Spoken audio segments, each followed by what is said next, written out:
love, after love.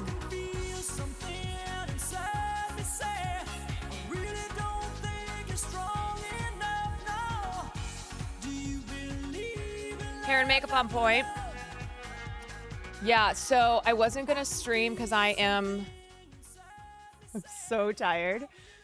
Farley does this very annoying thing where when Will is sleeping in bed, he sleeps in bed with him. But when Will gets up, he is running around.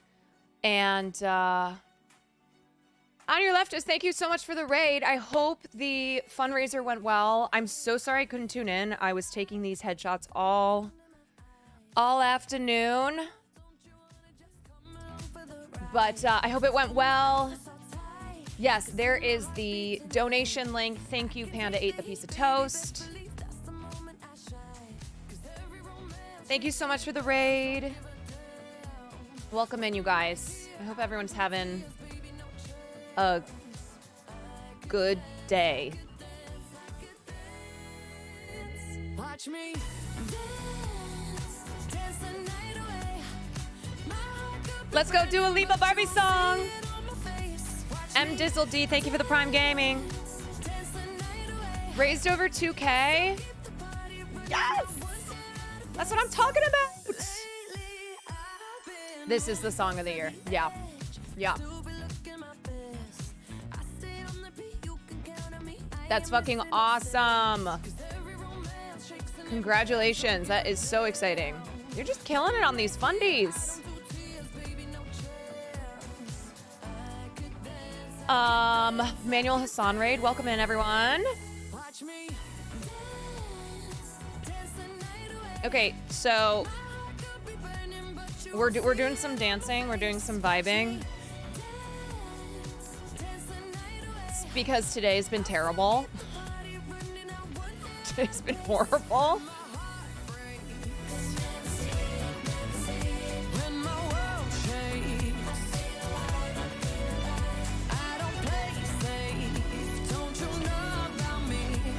And I wasn't gonna stream, but there's a lot of news. Plus, I did have my hair and makeup professionally done, and I could not let that go to waste.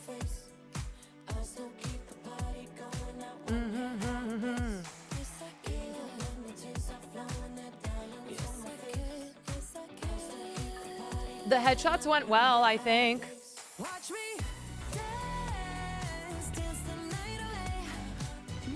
We'll see.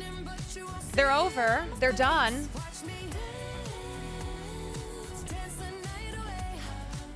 But anyway, so Farley, when Will is sleeping, Farley will stay in bed with him. A casual creature, thank you for the tier 1. When Will is up, and because of his schedule being fucked up from Japan, he's been going to bed earlier than he normally does and is waking up so early. So Farley, as soon as he gets up, he like goes out and follows him, and then will come back in here, but then come back out there and come back in here. So he woke me up 10,000 times between the hours of 7 a.m., no, 6:30 and 10 o'clock. I really wasn't even sleeping anymore. I had been trying to get my beauty sleep for the headshots. But Farley said, no, no, no. Farley said, no, no, no, mommy. No, no, no, no, no. So I just put 2 giant bags of ice on my face this morning. Hogan, thank you for the gifted sub to Headshots. Give me a man after midnight. Yeah, I'm excited to see them. I'm glad they're done. I hate taking headshots, and they're over. And I had a great day hanging out with my hair and makeup artist, with the photographer. It was good energy. It was very chill. A man after midnight. Grease lover, thank you for the 4 months. Merman, thank you for the prime. A casual, I think, yeah, I already saw that one.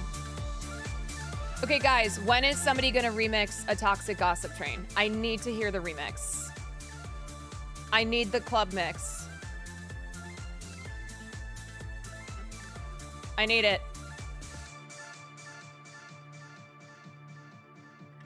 Like, give me this version of a Toxic Gossip Train. No one to hear my prayer.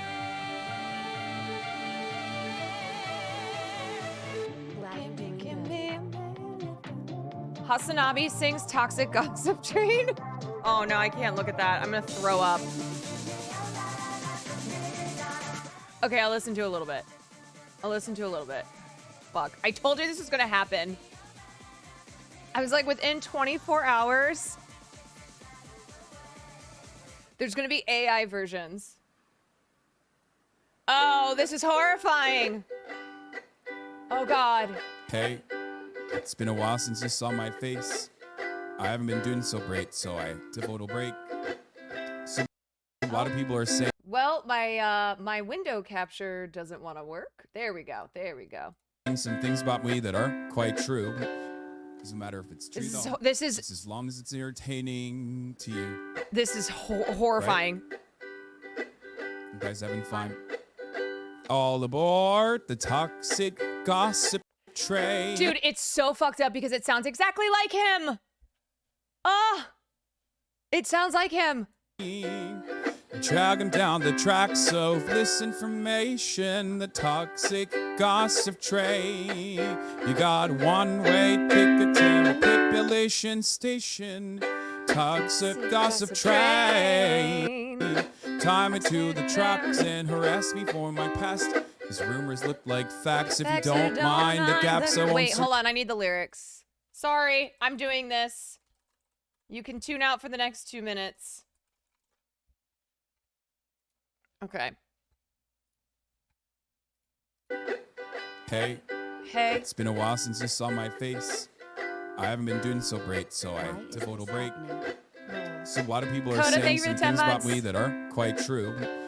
Doesn't matter if it's true, though. Listen, guys, it's better than getting into all the bullshit the SCOTUS has done, okay? Just as long as it's entertaining to you. To you. Right? Right. You guys having fun? So much fun. All aboard the Toxic Gossip Train. Jogging down the tracks of this information, the Toxic Gossip Train. You got one-way ticket to manipulation station. Toxic Gossip Train. Tie me to the tracks and harass me for my past. These rumors look like facts. If you don't mind the gaps, I won't survive in the crash, but hey. At least you're having fun. That was not me. Hi, Okay, everyone. thanks. I've The been harmony was a wanting little to off. come online and talk to you I'm so sorry. about a few things. Harmony was a little off. Even though my team has strongly advised me to not say what I want to say. But you're gonna do I it recently anyway. realized that they never said that I couldn't sing what I want to say. So. I am, and today I only want to talk about the facts. So I hope that you'll be willing to listen. This is like a bad version of an old Bo Burnham song. Many years ago, I used to message my fans, but not in a creepy way like a lot of you are trying to suggest. It was more of a loser kind of way. I was just trying to be besties at everybody. It's kind of like when you go to like a family gathering. Yeah, totally. And there's a weird aunt Yes. there, keeps coming up to you and being like, "Hey, Carl, what's the tea?" What's the tea? That was me, but in group chats with my fans. It was weird. But I've been sharing my life online for over 15 years. I've poured my heart out to you, and because of that, I feel like I'm talking to my friends. But in the beginning of my career, I didn't really understand that maybe there should be some boundaries there. There were times in the DMs when I would overshare details of my life, which is really weird of me. I haven't done that for years, you see, because I changed my behavior and I took accountability. That's not very interesting, is it? So let's go on. The Toxic Gossip Train. The locomotive's fueled with hateful accusations. The Toxic Gossip Train. Steam all over someone's reputation. toxic gossip train. Hop on board but close your eyes, otherwise you'll realize the train is made of lies, and that person you despise, and he didn't deserve to die. But hey, at least you're having fun. In all seriousness, I do think it's really important to hold people accountable. I'm sorry, for their this mistakes. is so bad. You know, we should hope that everyone can learn from their mistakes and grow and change their behavior and be a better person. I can't stop though. And this is something that I've always tried to do when I make mistakes. It is something that I continue to try to do. What? Oh, you don't care? Caroline Thought you wanted me to take accountability, but that's not the point of your mob mentality, is it? No. Your goal is to ruin the life of the person you despise while you dramatize your lies and monetize their demise. I know you wanted me to say that I was 100% in the wrong, lol. I'm sorry. I'm not going to take that route of admitting to lies and rumors that you made up for clout. For clout. Hit everybody I thought someone new to harass. She did some things that I do not like in her past. So everybody gather around because we're about to attack, but not based on facts. Oh, here we go. Your loaded lethal weapon is your fingers on the keys. You don't need any armor when you can hide behind a screen. So shoot me down quick with a click and bam. A reputation's deceased. Toxic gossip train. You jogging down the track, so this information. Toxic gossip train. You got a one-way ticket to manipulation station. Toxic gossip train. You tie me to the tracks and harass me for my past. Rumors look like facts. I lost the fucking lyrics. Mind the gaps. I won't survive in the crash. Like, hey. I hope you had some fun. Dude, I lost them. They went off on that toxic gossip train, and I was left in the manipulation station, man. Yeah. That is the most peak internet thing I have ever done. I'm gonna be honest. Me trying to harmonize along to an AI version of Hassan singing Colleen Ballinger's. Hey, Bando, thank you for the 10 gifted subbies. Thank you. Yeah, that really was, that was the most internet thing. Like, if I tried to explain that to someone, like, if I tried to explain that to my parents, they wouldn't know what any of those words meant. Yeah, my family would have absolutely no clue whatsoever. Colleen Ballinger, AI. They would know Hasanabi, but otherwise, no. You want to know what's crazy? Is that when I was getting my hair and makeup done today for my headshots, my makeup artist did not know who Colleen Ballinger was. Like, she is maybe the least internet person I have ever met in a long time. I was just like throwing things out at her, and she's like, I don't know what that is. Like, she'd never heard the term parasocial. So I was just throwing things at her left and right to see what stuck, and nothing stuck. She had not heard of a single thing that I was mentioning. But when it came to Colleen Ballinger, I go, oh, she put out a song as a way to put out like an apology video. She goes, oh, wait a second.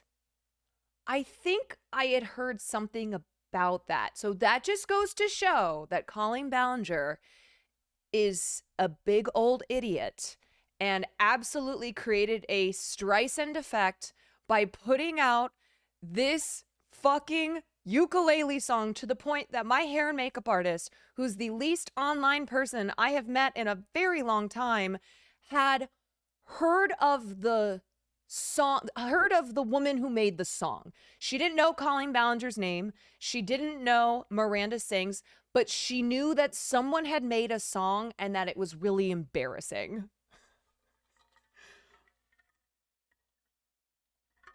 I always thought that's why she did it. I don't know. When I went over the apology when it first broke, I said she either is so unbelievably narcissistic that she thought putting that out would have people on her side, or she put it out and was like, fuck it. I'm fucked anyway, so I'm just going to do it my way. It's free advertising. That's true. Yeah. Like, is she just trolling? Because she's not criminally liable. I don't know. But yeah, either way, I mean, this is probably like the most talked about video in the last 24 hours. Is there really no such thing as bad publicity? I don't know about that. I don't know. I think we need to amend that adage. You know, no publicity is bad publicity. It's like, no, I think some publicity can be very bad depending on if you are still trying to have a career. Yeah. But anyway, God, I did not think I was going to do any Colleen Ballinger stuff today. I thought it was over. And yet, it just pulls me back in. The toxic gossip train, baby. I'm never getting off. Okay. So, peeps. Yeah, I saw Adam's response. I did. Thickbone, thank you for the tier 1. Peeps, today, a lot. Oh my God. Oh, that's the Chipotle I had earlier, which put me in a coma. Oh, that was a bad choice. I shot all day and then scarfed Chipotle, and I feel ill. I'm going to be honest, that Chipotle is making me feel not good. But today, a lot of news broke. So I'm going to try and cover as much as I can without passing away. Tofu, thank you for the tier 1, and without everyone being extremely more depressed. Jedi Mario, thank you for the tier 1. Maria, thank you for the 4 months. Yeah, so it's big time disparage. It's also almost 7 o'clock on the West Coast, so that means it's 9 o'clock in the Midwest and 10 o'clock on the East Coast. So I'm not going to spend hours and hours and hours and hours covering the 2 major SCOTUS decisions today. We're going to watch another Patriot Act video on student loans because that makes consuming this information more palatable. The better, Hassan. Yep, we watched his video on affirmative action 4 years ago, so we're going to watch the one on student loans today. And then the other stories that I want to cover besides obviously the 2 SCOTUS decisions are the big Jonathan Majors report in the Rolling Stones that details his extreme abuse that allegedly goes back a decade. So I want to take a look at that article that dropped. What is it? The 29th. So this dropped yesterday. And then Alan Arkin died, so I wanted to do a little in memoriam for him because he was the best. And his role, Little Miss Sunshine is still one of my favorite movies of all time. And he plays like the perfect raunchy grandpa in it.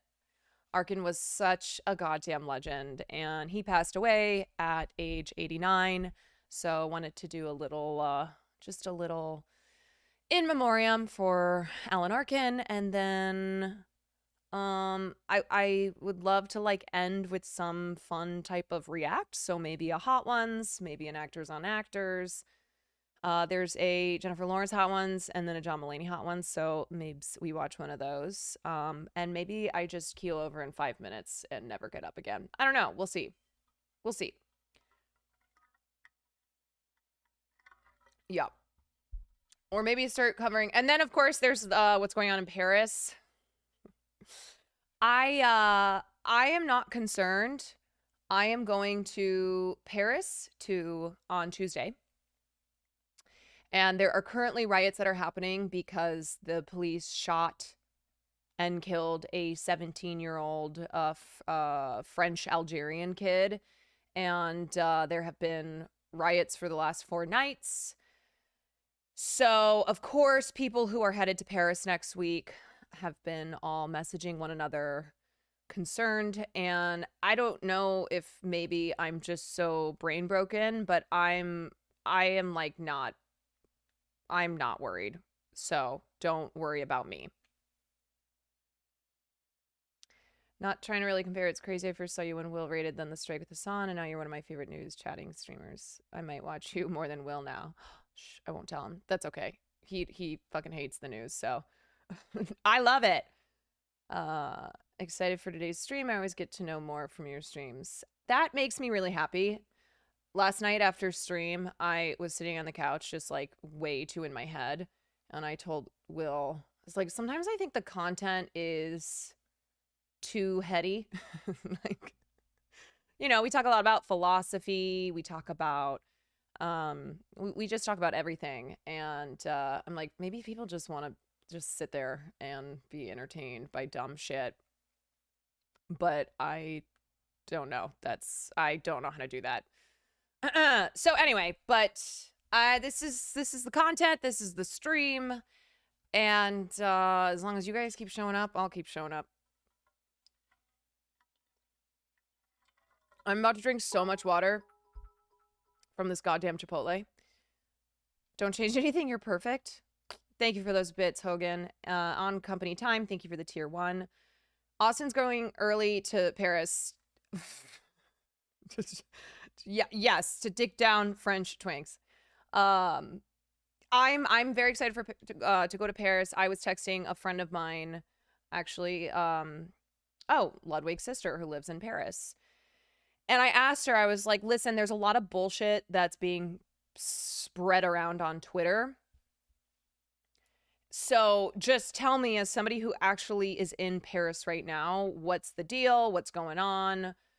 What's the sense that you're getting? And she's like, it's fine in the main Paris center, north and south. Yeah, there's shit happening, but it's mainly like the shooting happened in the suburb. And so those areas have been the ones that have been hit with the riots, and like any of the videos you're seeing with the burning buses, that's not like outside of the Eiffel Tower.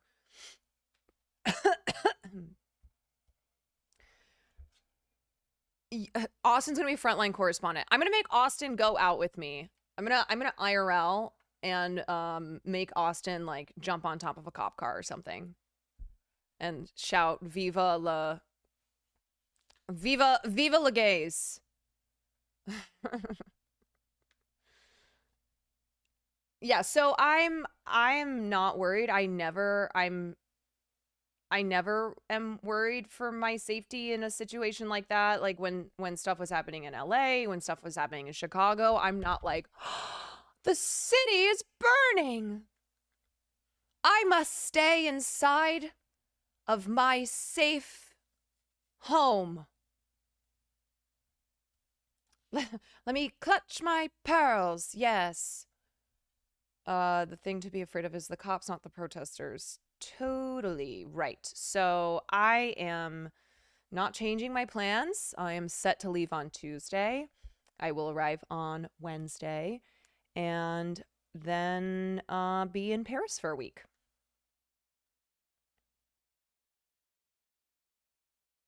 Saw someone on Twitter posted a video compilation of the riots, and they said there were riots in cities over the shooting of a teen, and so many chuz thought it was America and let the racism float. Yeah, because usually when it involves a police shooting of a teenager of color who was involved with a traffic stop, it is the United States of America. Classic. So anyway, yeah, okay. That's that story. Let's get into let's do student loans. All right. Okay. Today was a lot. Between today, between the possibility that SCOTUS might rule on domestic abusers being allowed to have guns. I think we need to either just get rid of the whole court, which is impossible, or expand the court, because this shit ain't working. Yeah. You have 6 extremely, extremely conservative religious justices who are enacting rulings, who are making decisions on cases to reflect their Judeo-Christian, Catholic, whatever values. And so next up is that they could overturn a law preventing people under domestic violence restraining orders from owning guns. Today, they voted to strike down the Biden administration's student loan forgiveness program, which was going to offer up to $20,000 in student debt relief. So that's not happening anymore. That was going to wipe out $430 billion in debt. And the Supreme Court said, no, no, no. We hate you. We hate you. Even though Supreme Court justices like Clarence Thomas, we're suffering, we're drowning in student debt. But the difference between most people in this country who are struggling with student debt and Clarence Thomas is that they don't have a billionaire sugar daddy to pay off that debt. So that's the solution, I guess, everyone. If you were really looking forward to having those $20,000 in student debt wiped out, well, sorry, but at least you can go try and get yourself a GOP mega billionaire sugar daddy to pay off those loans. Okay? And then, of course, the other thing that happened was the Supreme Court ruling on a hypothetical situation that would put a woman, a white woman in Colorado who wanted to make sure that she would not have to make a website for a gay couple, even though she's never made a website before in her life and no gay couple has ever requested her to do so. But hypothetically, if she ever had to, she wanted to make sure that on the basis of her religion, she wouldn't have to do that. And so the Supreme Court ruled today that a Colorado anti-discrimination law violates the First Amendment free speech rights of said designer, who again presented this case all based off a hypothetical.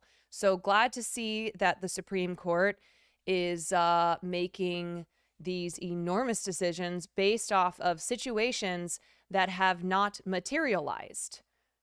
Yep. So anyway, okay, we're gonna start with, what did I say? Student loans.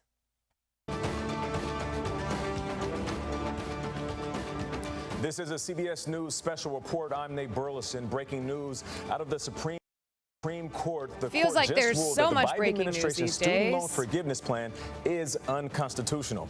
The White House estimates the plan would have affected 37 million Americans and was set to forgive up to 20,000. And let's not forget who is struggling the most with student debt and who will be most affected by this are Black borrowers and women borrowers. So women and Black students, or, Black people who have borrowed money for student loans, will be most affected by this. And who is it that struggles with pay equity? Women and Black people. $1,000 in federal loans per qualifying borrower. The plan has been on hold since 6 Republican-led states who claimed the program violated President Biden's executive power took the administration to court. But the Biden administration argued the plan is permitted within the law and cited the HEROES Act, which allows the Secretary of Education to make changes related to student loans during national emergencies like the COVID pandemic. So the HEROES Act came after 9/11. So it's a 22-year-old act. Chief Washington correspondent Major Garrett is outside the Supreme Court. Chief, good morning. Good morning, Nate, and welcome to the Supreme Court Plaza. As you said, in a 6-3 decision from the Supreme Court, writing on behalf of that majority, Chief Justice John Roberts addresses that question you raised right at the top, Nate. Did the HEROES Act, passed by Congress in 2003, give the Biden administration's Education Department the right to modify or amend that law? One of the students brought the lawsuit forward because under the plan, they didn't qualify for the up to 20K in relief. One student fucked it up for 43+ million. We got one guide. Yeah.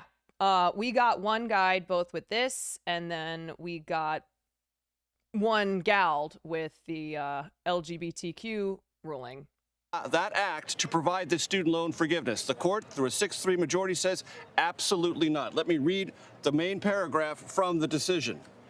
The HEROES Act provides no authorization for the Secretary's plan when examined using the ordinary tools of statutory interpretation, let alone clear congressional authorization for such a program, meaning the court said Congress never intended for any administration to use the HEROES Act to waive all of this, or grant, rather, this loan forgiveness. What is interesting about this, Nate, is that this is an intent. No one has currently received any debt loan forgiveness. So the 37 million Americans who would benefit from this took out loans or received Pell Grants with the expectation they would have to repay them. That expectation that will now be realized yet again. There will be no forgiveness of this debt, even though the Biden administration argued strenuously before the court it had the right under the HEROES Act to do so. Reading that law. Dude, let's keep in mind this passed Congress. Okay? It's not like this has made it through. It's the Supreme Court that decided that they were going to play politician and strike this down. The dude who gave Singer, who gave Alito the fishing trip, is the chairman of an org that's heavily tied to the debt relief case. Yeah, like these Supreme Court justices are making these decisions because of personal incentives. All right. That's why all the information that has come out about these conservative justices like Thomas and Alito and how they have been accepting very lavish gifts in the forms of vacations, the form of what's his name, Harlan Crow, buying Clarence Thomas's house and then letting his mommy live there, paying off his student loans. The Supreme Court is bought and paid for. Okay. Highest court in the land.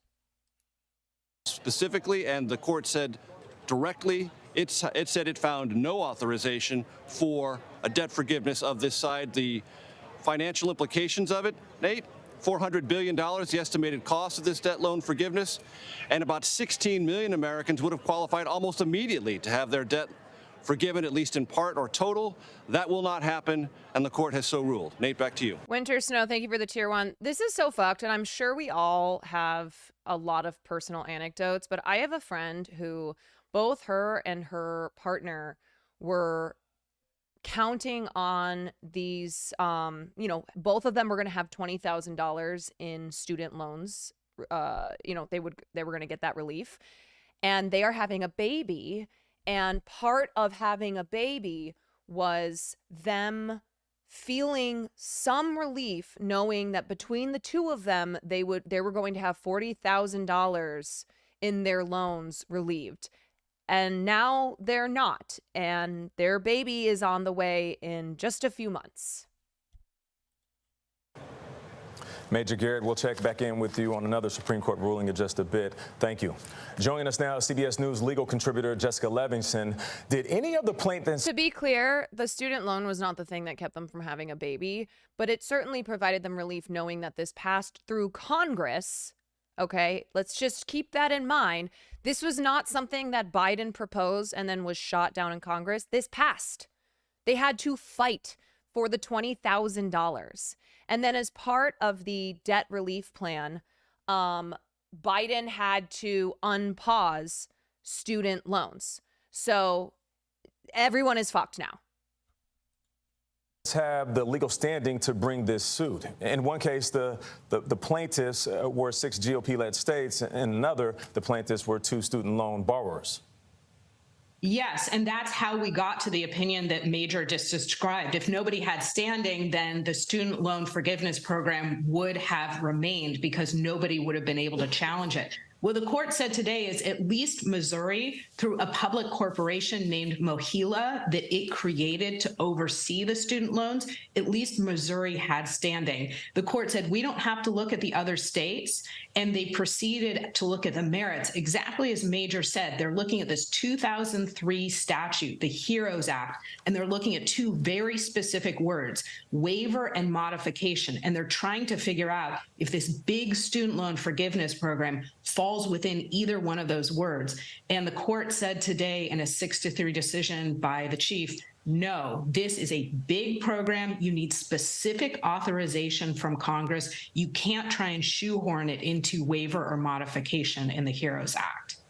I mean, sorry, like not to let these dudes off the hook, but time and time again, it's Amy Coney Barrett as the sole female on the side of these jackasses. And then you have, Sotomayor, Kagan, and Jackson on this other side. Like the last 3 rulings from yesterday and today have all been 6-3. So Amy Coney Barrett, you are truly, truly a disgrace. The men are awful as well. But, man, you see these 3 female justices, the other 3 female justices on one side of the matter.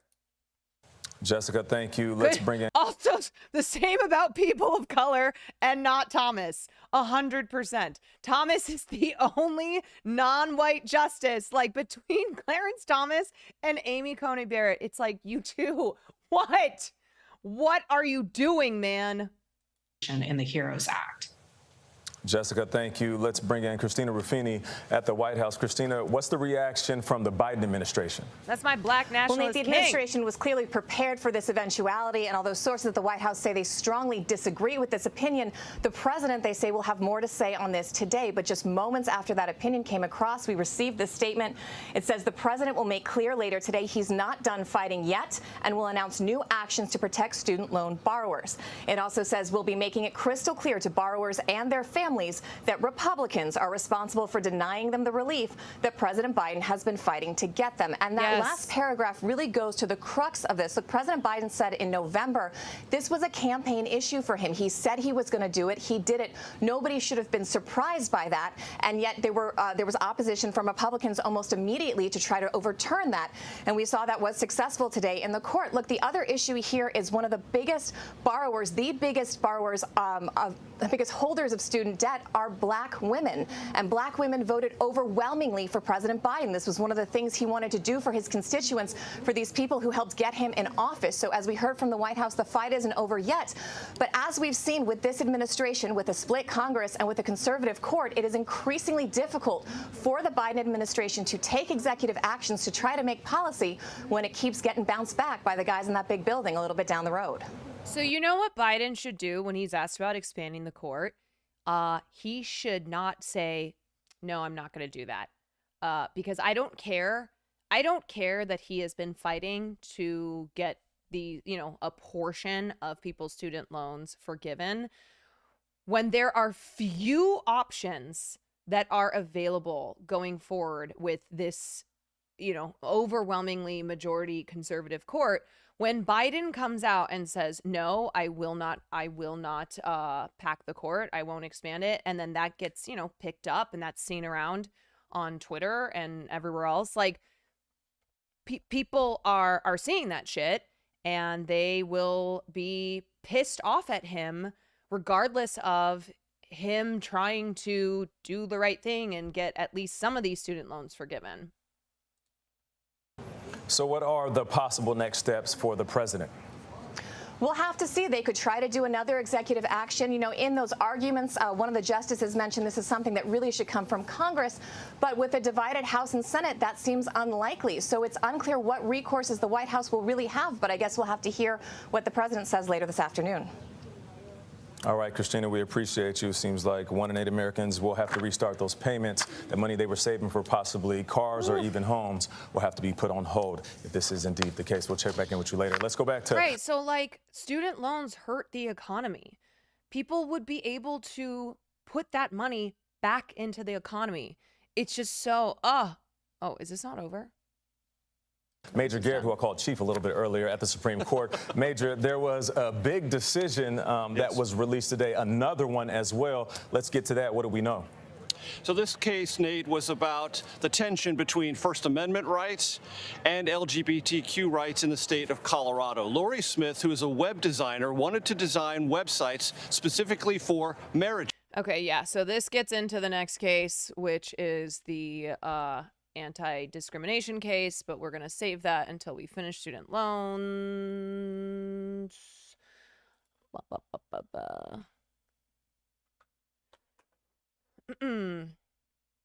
So millions of borrowers will continue to struggle under the weight of their loans. These are students, let's be clear, who were lured by aggressive for-profit institutions, okay? Because make no mistake, college is for-profit, it is extremely aggressive, and it is for-profit, which means tuition. Lord Bambi, thank you for the 5. God, I am sweating my ass off. Thank you so much for the 5. Hold on one second.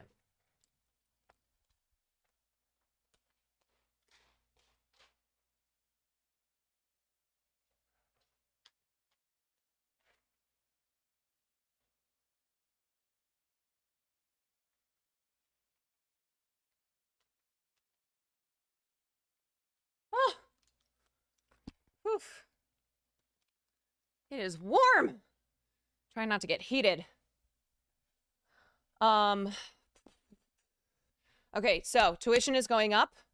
These institutions are preying on people, more and more of whom are going to college with the promise of getting good paying jobs afterwards, which are not coming to fruition. These are borrowers seeking advanced degrees that are often necessary for low paying but essential jobs in social work, the classroom, or the courtroom. These are women who take a break from the workforce to care for family and can't find their way back to the salaries that they had before because of taking those breaks to be the primary caregivers. So millions of borrowers with student debt don't even have a degree because they weren't able to afford to finish college for whatever reason. Oftentimes the fact that tuition literally goes up while they are there, year after year, and then they are no longer able to afford to continue attending classes. So there are people who are sitting there with thousands in debt who don't even have a fucking piece of paper to show for it. They don't even have a degree. They don't even have a degree. I was one of them for a long time. Yeah, so then you're faced with the issue where you're like, okay, do I fork over more money to finish this degree so at least I can have the degree? Or do I just try to pay off these loans and call it a loss? All right, so we're going to watch the Patriots episode on student loans. Student loan debt. Oh, you know there's going to be a Mr. Beast video. I paid off 1,000 people's student loans. Like, it's who work for these loan borrower companies are instructed to do is to make it really confusing. So the contracts are incredibly confusing. The verbiage, the language that is used when they are on the phone with people who have student loans through them, they are trained to not like fully explain something such as a higher interest rate. Now, they will make sure they cover themselves from a potential lawsuit by like at some point mentioning it. But this is why we say that these companies are predatory. Yes, because they are designed to fuck over the people who are borrowing money through them for school. They are designed to make sure that people go into so much debt borrowing money and then cannot get out of that hole because they are just paying these companies for the rest of their lives. And yes, you cannot declare bankruptcy from student loans. It's like one of the only things that you can't declare bankruptcy. Mona, I'm so sorry. I hope you get yourself a nice job that can pay off those loans. Congrats on graduating. But yeah, I know that must be so... That must be top of making 120 monthly loan payments, which is 10 years. So they spent 10 years working for the government while also making payments every single month. And I remember when I was a kid growing up hearing like, oh, if you just go work for the government, then your loans will be forgiven. And it's like, okay, well, yeah, that was like kind of true, not really true. But to see that like people who did follow every single step of what you're supposed to do in order to have the rest of your loans forgiven did not have their fucking loans forgiven. I had a blog where I used to blog about politics. I wrote a whole blog post on Betsy DeVos. So if you've ever gone to CarolineKwan.com, it's my old blog. There might be some libtard shit in there. I don't remember. It's from like a few years ago. Let me see if I can find. Hold on. Okay.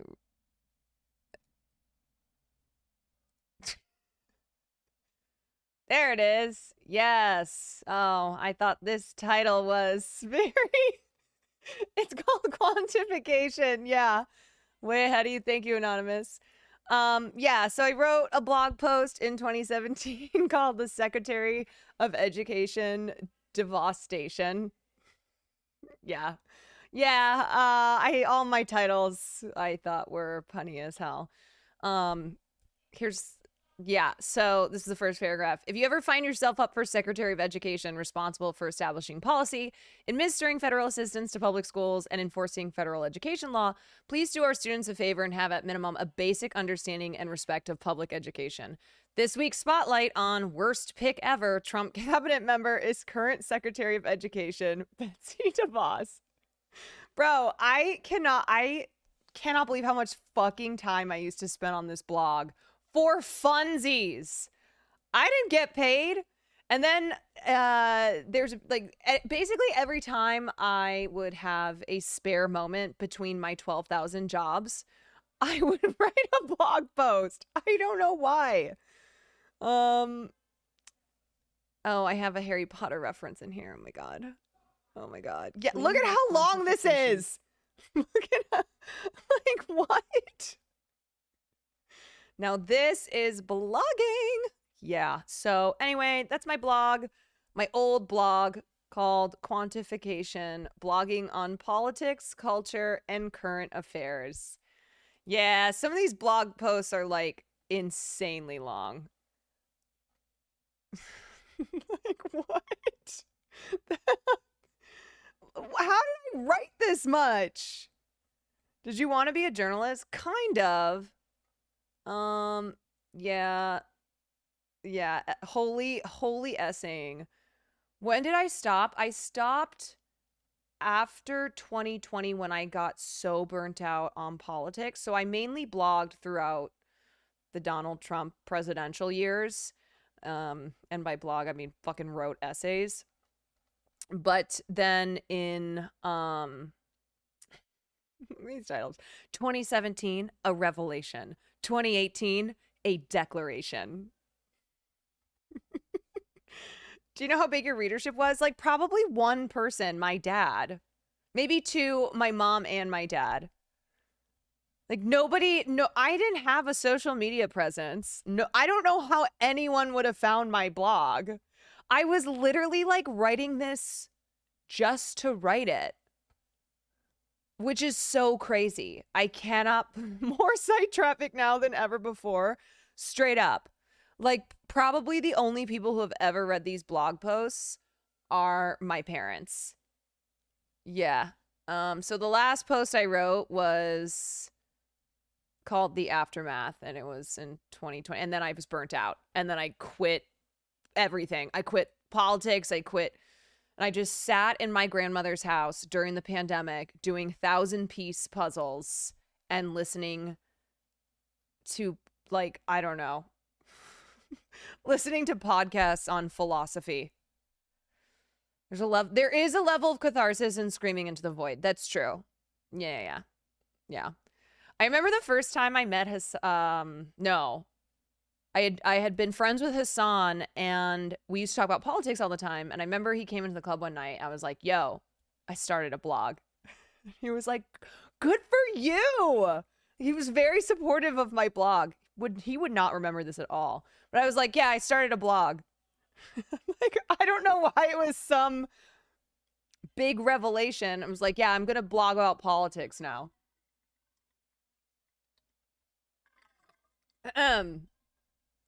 Did you watch Hassan? No, I didn't. Nope. Oh, do you mean this Hassan or Hasanabi?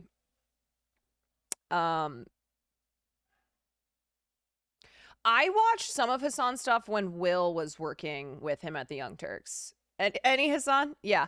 When I met Will, and then I knew, he was working at the Young Turks with Hassan, then I watched some of the stuff that they made together.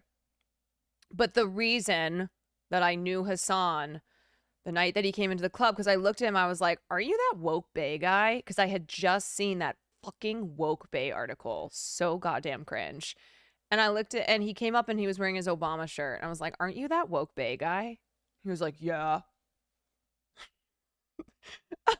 It wasn't in like aren't you that woke bae guy? It was like, you're the woke bae guy, right? Woke bae. Oh my God. It's the worst. Woke bae is so funny.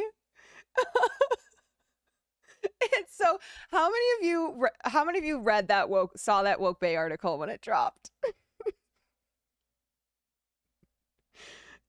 Aren't you the woke bae article, the woke bae guy / derogatory? Oh my, the way, yeah, this fucking article, man. BuzzFeed, the woke bae on your Facebook feed. The woke bae has a name, Hassan Piker.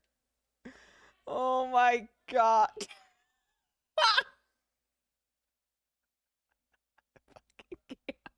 Not only is he woke, yo, he and Will, I swear to God, have the same clothes. Will has, unless this is Will's shirt, I don't know. And educated. I'm fucking dying. Not only is he woke and educated. Rutgers and University of Miami. Like, it's Yale. Listen, nothing is wrong with those schools, to be clear.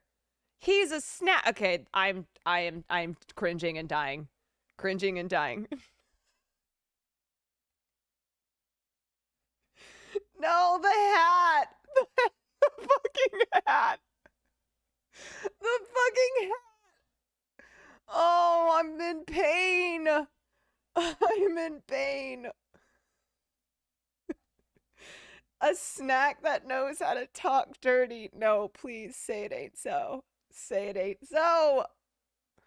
Oh my God, that's fucking Mo. This is my friend Mo. Oh, well, everyone's friend Mo. Everybody fucking knows Mo. And if you're reading this and wondering if you could possibly be his type. Wait, was this his caption? Her talk dirty to me? Me, right-wing media is a propaganda apparatus for the Republican Party and will go to unimaginable lengths to combat facts, like using the death of a 27-year-old DNC staffer as a counter-argument against the very real Russia investigation. Truly dead. Dead of cringe. Dead of cringe. Why do they have a photo with Mo? Fucking BuzzFeed, man. I'm crying. No. Oh my God. I forgot how these old BuzzFeed articles used to be. Just like, how did How did somebody write this and not go, you know what, actually, I'm going to light my computer on fire. Oh my God. Oh my God. Okay. Anyway. Enough distraction. Enough side traction. Push their heads underwater. Did Will write this one? Listen, Will would never write anything that cringe. Will didn't. No, Will. I don't think Will ever wrote an article. He was just appearing in videos like bedazzling your, penis and whatever. Oh, you guys have never seen that video? Yeah. So it's a group of girls who go to get their vajayjays vajazzled. And then they, of course, because Will was the guy at BuzzFeed who, if you need somebody for something, then Will Neff will do it. So he vajazzled his pee-pee. Wait, yes. No, it was not a joke. It was real. It's not vajazzled anymore. But he actually did it. He said it was horrible. He said it was so fucking painful. Let me go back like 10 seconds because I was distracted. That depending on the loan that you get, it can pass on to your family members. And they will then acquire your debt. That is a thing. Yeah. If your parents co-sign with you, then they have to pay it off. Yeah, so despite what the New York Times said, where one of the 6 ways they suggested to, pay off your student loans is from dying, well, yeah. So, all right, let's talk about what is the Higher Education Act and could it still lead to student loan forgiveness? My BF and I saw him live and it was great. Patriot Act really was one of the better political entertainment shows out there. Wait, isn't there a thing where like, when did Patriot Act, hold on. When did it air? Patriot Act show. 2018. I think I can't really remember what it was, but I remember like Hassan had this manager at WME and they Hassan was basically pitching a show that was what Patriot Act ended up being. And I think his managers, I could be totally getting this wrong. I think it was something where like his managers were just so incompetent, kept dropping the ball. And so by the time he got on their cases to be like, what the fuck is going on? Patriot Act was already, it was like on the air.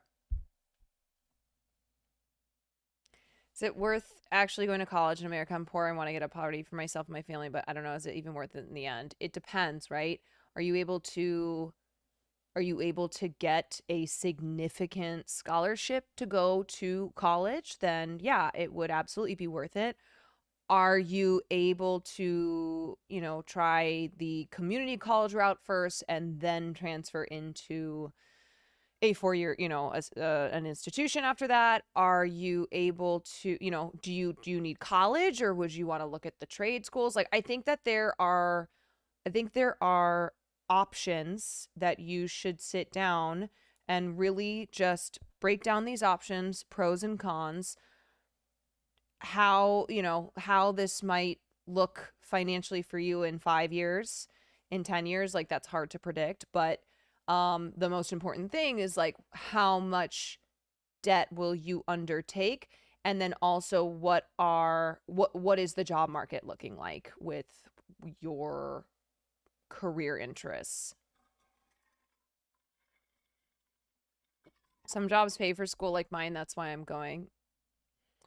I get a full tuition scholarship and I still have debt because of living expensive. Yeah. I mean, if you're lucky to get a full or almost full tuition scholarship, like there are still so many expenses. Wait, did I not talk about this story?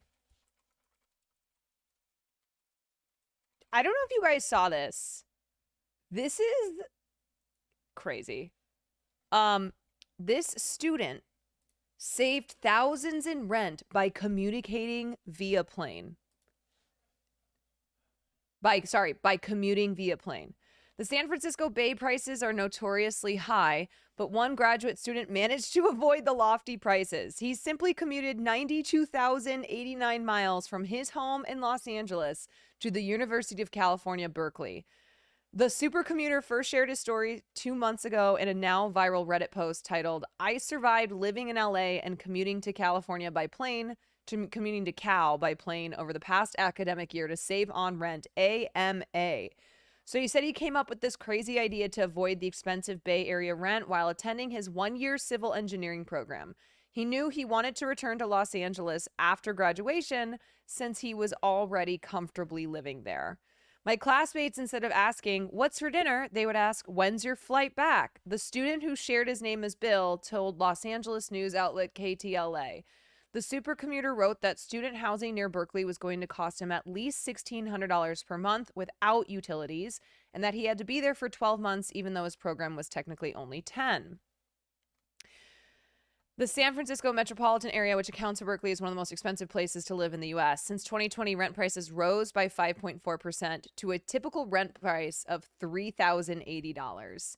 By the end of his 2-semester program, he spent a total of $5,592.66 on his commute, which included parking and in-flight Wi-Fi, according to his Reddit post.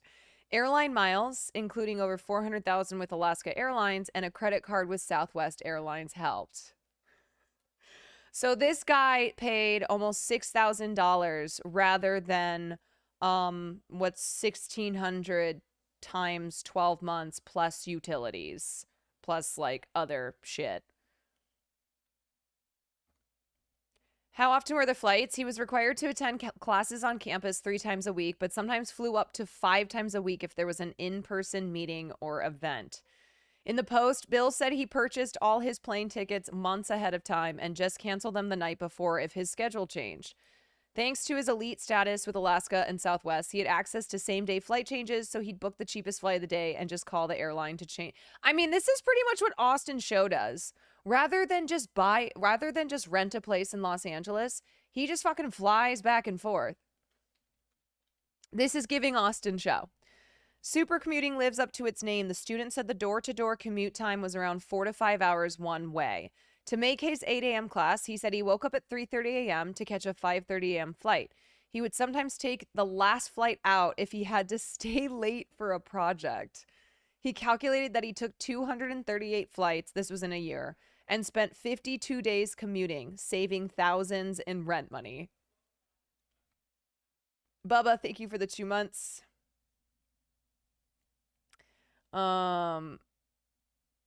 This is like... This is insane.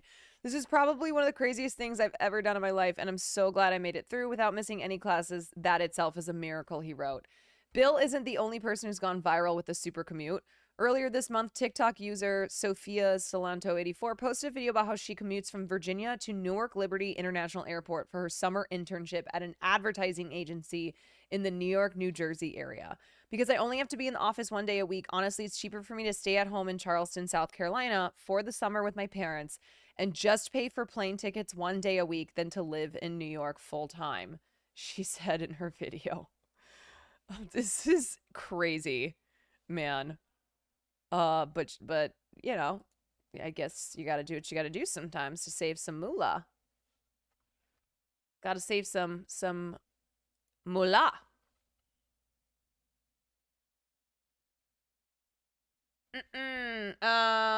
Sorry guys, I missed some subs. Hogan, sorry, I missed a couple of your gifted. Thank you. King of Nowhere, thank you for the 8 months. I think I was talking about my blog at that time. Okay. Neal joins us now. She's a law professor at the University of Louisville and a lecturer at Columbia University. Thanks very much for being with us. Yeah, we really needed the talk on doomerism tonight rather than last night. Well, I thought the affirmative action case was going to be the big news for 24 hours. Little did I know that there would be so much breaking today.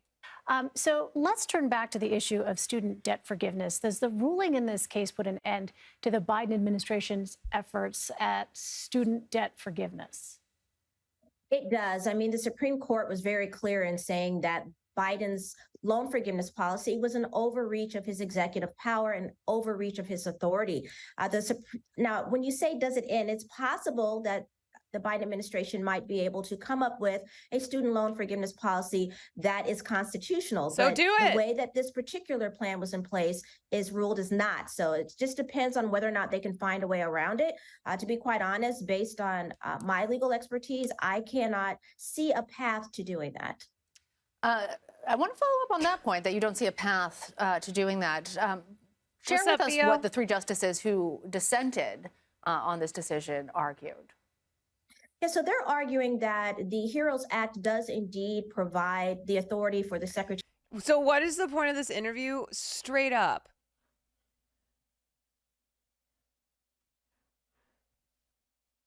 Biden announced he had directed Education Secretary Miguel Cardona to start a process under a law known as the Higher Education Act to compromise, waive, or release loans under certain circumstances for the roughly 40 million eligible Americans for student loan debt relief.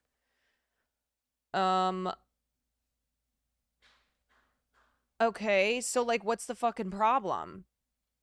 The administration remains fully committed to ensuring students can earn a post-secondary education and build fulfilling careers without the burden of student loan debt blocking them from opportunity. What's the Higher Education Act? 1965, Lyndon Johnson signed the Higher Education Act into law, saying higher education is no longer a luxury, but a necessity. It has been reauthorized 9 times, the last in 2022. The law was designed to ensure that every American, regardless of income or background, would have access to higher education. The law governs financial assistance for post-secondary and higher education students, scholarships, and work-study programs. It also supports teacher training, community service, and library programs. The most far-reaching and essential component, however, was the establishment of low-interest federal student loans. These loans are made by the government using federal capital. In 1972, Pell Grants were created under the Act, and 51% of the funds go to students whose families earn less than $20,000 annually.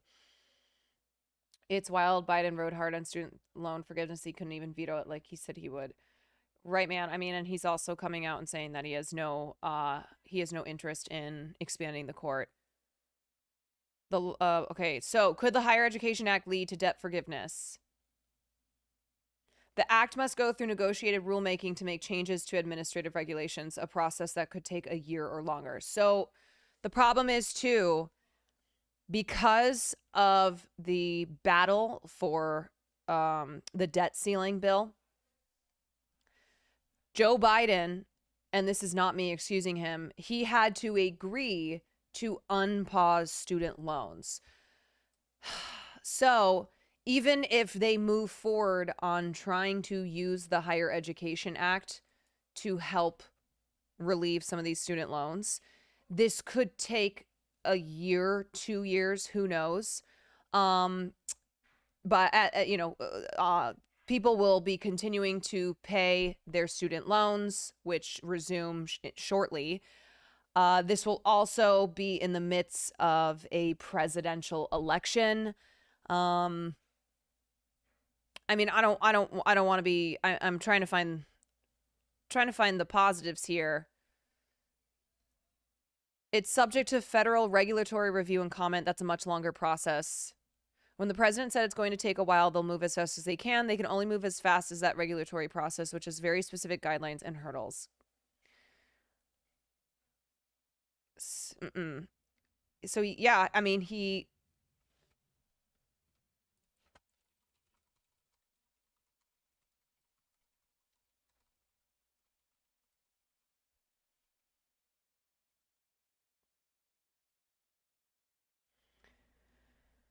So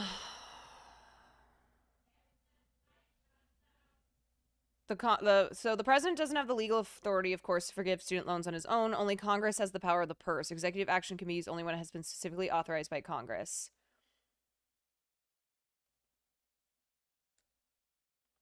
So try it.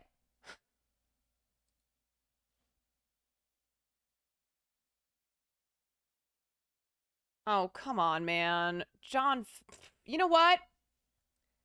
I've had enough. Okay? I've had enough. I've had enough of these fucking takes that have been coming out of him lately. And yes, I am maybe a little biased because of my story of when I applied for an internship to a company that shall not be named. And then my resume was made fun of on said podcast when I was listening to it one day. I'm not going to go into it again. So maybe I'm biased, but also this is a bullshit take. This is in fact wrong. Biden is not doing everything possible. To be honest, this action is perfectly designed to be the worst case scenario. He is resuming interest in payments voluntarily. As for relief, this rulemaking process will take, at a minimum, several months. Wait, what? The Podjohns mocked you? I have not said what podcast it was, nor will I. This rule might not be implemented until next year, and even then it could be caught up in courts. We want Biden to fight, but this isn't what it looks like. He can cancel this debt automatically now, today, but instead he's delaying. Anyone pushing this action is fighting for you or doing everything possible, either doesn't understand the rulemaking process or is lying to you. The corrupt Supreme Court sucks, Republicans suck, but they aren't resuming your payments. Biden is.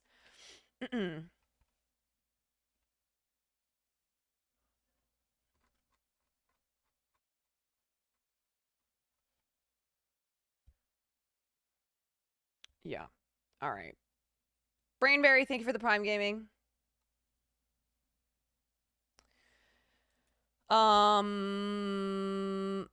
Okay. Yeah, early Caroline viewers know that story. All right, we gotta move on to the next one, which is the Supreme Court using a literal fake case to rule that discrimination is okay if it violates your religion. So here's my question. Okay. All right. So for the first time, the Supreme Court has made it so that a public company can discriminate against, that a company can discriminate against somebody for being LGBTQ if it goes against their religion. So it's like, all right, why don't people start doing that with conservatives, with Christians who are also super conservative? Like, not all Christians. Obviously, this is a case-by-case basis, but it's like, okay, so we're gonna do this now where we can legally discriminate against gay people. Great. I'm atheist, and so me having to provide services to somebody who is an evangelical Christian goes against my belief system. So I am going to refuse them any business. I mean, I think that works.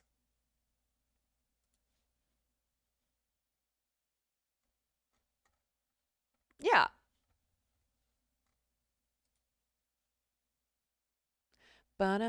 This is Democracy Now! Oh, yes, this sets precedent tonight. Oh, yeah, this is the Pandora's box of discrimination, as this Jezebel article so perfectly puts it. It really is Pandora's box of discrimination because this is based off of the First Amendment.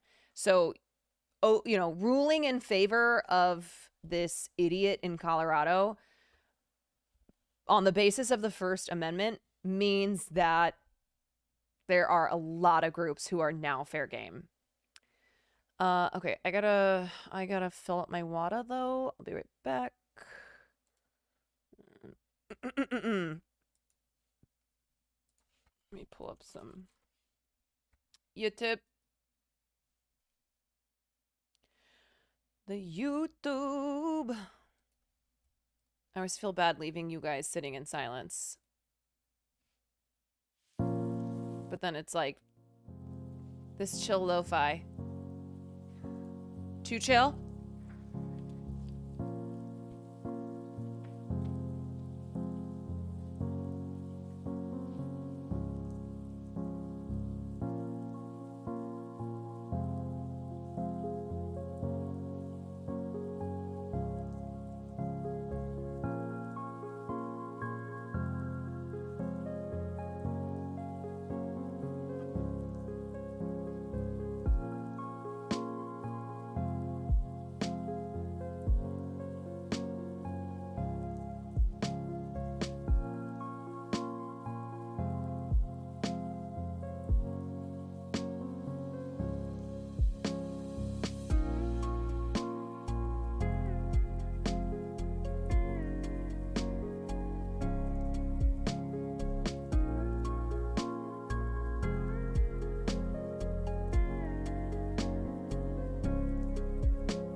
Farley's sleeping so peacefully. Should I go wake him up 10 times like he woke me up last night?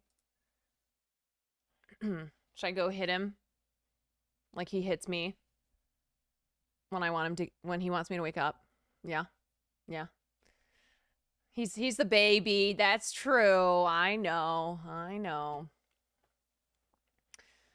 I hate to use a slippery slope argument. It's not. It's really not a slippery slope fallacy in this case. In saying that it's going to lead to more similar cases. That's going to lead to potentially overturning like Obergefell, which allows same-sex marriage. Like, you guys, this is not fear-mongering, and it's not slippery slope. Yeah, it's scary. So the Supreme Court ruled Friday that a Colorado anti-discrimination law violates the First Amendment free speech rights of a website designer who doesn't want to make wedding websites for same-sex couples because she objects to marriage equality. Okay, but here's the thing. This designer, at the heart of this case, has never made a single wedding website in her life. It is a hypothetical situation, and thereby hadn't been sanctioned by the state. And maybe she even lied about the fact that a gay couple ever requested her services. But none of that stopped the conservative supermajority from using a case brought by a notorious Christian legal firm to open a literal Pandora's box of discrimination. So, the decision on the case was 6-3, of course, because that is how the court is now. Neil Gorsuch wrote the majority opinion. Gorsuch argued that the Constitution bars Colorado from forcing a website designer to create expressive design speaking messages with which the designer disagrees. She is not a website designer, though. Or sorry, she's not a wedding website designer, which is what this case is about. Justice Sonia Sotomayor authored the powerful dissent joined by Elena Kagan and Ketanji Brown Jackson, in which she wrote that the immediate symbolic effect of the decision is to mark gays and lesbians for second-class status. Sotomayor added that the decision marks the first time in the court's history that it said a business open to the public has a constitutional right to refuse to serve members of a protected class, despite the fact that our Constitution contains no right to refuse services to a disfavored group. So interesting that these constitutionalists, which are these 6 justices for the most part, are using the Constitution when in fact nothing in the Constitution contains the right to refuse service to a disfavored group. She also noted that the opinion comes at a time of significant anti-LGBTQ backlash. Around the country, there's been a backlash to the movement for liberty and equality for gender and sexual minorities. New forms of inclusion have been met with reactionary exclusion. This is heartbreaking. Sadly, it's also familiar. Sotomayor pointed out that the political context of the case means that the outcome is even more distressing. What a difference 5 years makes. So this is what Sotomayor wrote in her dissent. And that's not just at the court. Around the country, there's been a backlash to the movement for liberty and equality for gender and sexual minorities. New forms of inclusion have been met with reactionary exclusion. This is heartbreaking. Sadly, it's also familiar. When the civil rights and women's rights movements sought equality in public life, some public establishments refused. Some even claimed, based on sincere religious beliefs, constitutional rights to discriminate.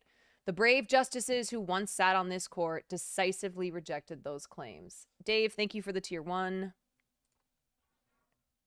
Advocates had warned that this case was about much, much more than LGBTQ rights. Sotomayor underscored that fact that in chilling detail, noting how businesses won't even need a religious objection to refuse people based on race, disability status, and more, because this case was brought on First Amendment grounds. So there are so many implications of this ruling today that go beyond this specific woman in Colorado who does not even design wedding websites, who wants to be able to discriminate against gay people. The decision threatens to balkanize the market and to allow the exclusion of other groups from many services. A website designer could equally refuse to create a wedding website for an interracial couple, like me and Will. How quickly we forget that opposition to interracial marriage was often because Almighty God did not intend for the races to mix. Yet the reason for discrimination need not even be religious, as this case arises under the free speech clause. A stationer could refuse to sell a birth announcement for a disabled couple because she opposes their having a child. A large retail store could reserve its family portrait services for traditional families, and so on. She argues that the decision creates social castes like segregation under Jim Crow. I will say that the liberal justices in the last 3 rulings have written some bomb-ass dissents. Not that, like, that helps us, but the dissents they've written are very powerful. The unattractive lesson of the majority opinion is this: what's mine is mine and what's yours is yours. The lesson of the history of public accommodation laws is altogether different. It is that in a free and democratic society, there can be no social castes. And for that to be true, it must be true in the public market. Gorsuch waves away these claims in the majority writing. The dissent even suggests that our decision today is akin to endorsing a separate but equal regime that would allow law firms to refuse women admission into partnership, restaurants to deny service to Black Americans, or businesses seeking employees to post something like a white applicants only sign. Pure fiction. Gorsuch is basically claiming that the liberal women are being hysterical. The CEO of GLAAD, Sarah Kate Ellis, said in a statement that the decision will bring harm and stigma to LGBTQ families and is yet another example of a court that is out of touch with the supermajority of Americans who believe in fundamental freedoms and know that discrimination is wrong. Because make no mistake, both the student loan decision, affirmative action, and the right to discriminate based on your religious preferences all go against what the majority, and in some cases the supermajority of Americans actually believe in. So the court is reflecting once again what a minority of people in this country believe in.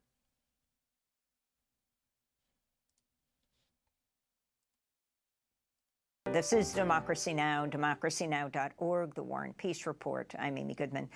Today, the Supreme Court issues 2 more decisions, including one brought by a Colorado wedding website designer who wants to be allowed to refuse service to same-sex couples. Lori Smith filed a lawsuit with help from the right-wing Alliance Defending Freedom as part of the group's ongoing attacks on the rights of LGBTQIA people. Smith said a Colorado law that bars businesses from refusing to sell a product to gay couples is a violation of her right to free speech as someone who opposes same-sex marriage. But new reporting shows Smith never once made a wedding website, and a key document in the case may be fake. For more, we're joined by Melissa. This is insane. The highest court in the land took on this case that is based on fucking bullshit. They took this case on and then ruled in favor of this woman. It's a joke. It's a joke. Jira Grant, staff writer at The New Republic. Her new piece is headlined, "The Mysterious Case of the Fake Gay Marriage Website, the Real Straight Man and the Supreme Court." Okay, Melissa, lay it out for us. Tell us what you discovered about the case the Supreme Court is ruling on today. You got it. You got it. Story, just to start there. So in 2016, this website designer named Lori Smith, whose business is called 303 Creative, she believed that a Colorado anti-discrimination ordinance that protects people from discrimination, among other things, from discrimination based on sexual orientation, she believed that that precluded her from entering into the wedding website business. Now, she has never created a wedding website for anybody, and including a same-sex couple. So in the course of making this argument, she claimed, 2 things. One, that this law meant that she couldn't post an announcement on her website saying that she wouldn't make these websites for any couple that wasn't in a biblical marriage that she approved of. And additionally, in a later filing in that... I'm sorry, but what are those art pieces behind her? Those look terrifying.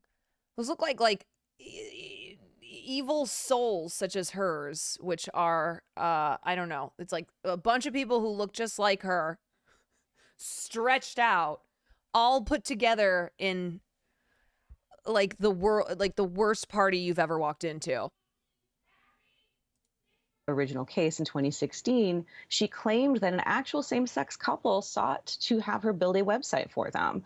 That an inquiry, it doesn't seem that it was a legitimate inquiry, but it remained in the case. It came up in the district court ruling that ruled against her. It came up in their appeal. It's even been included in filings to the Supreme Court and was referenced by her attorneys, Alliance Defending Freedom, who are a Christian nationalist law project.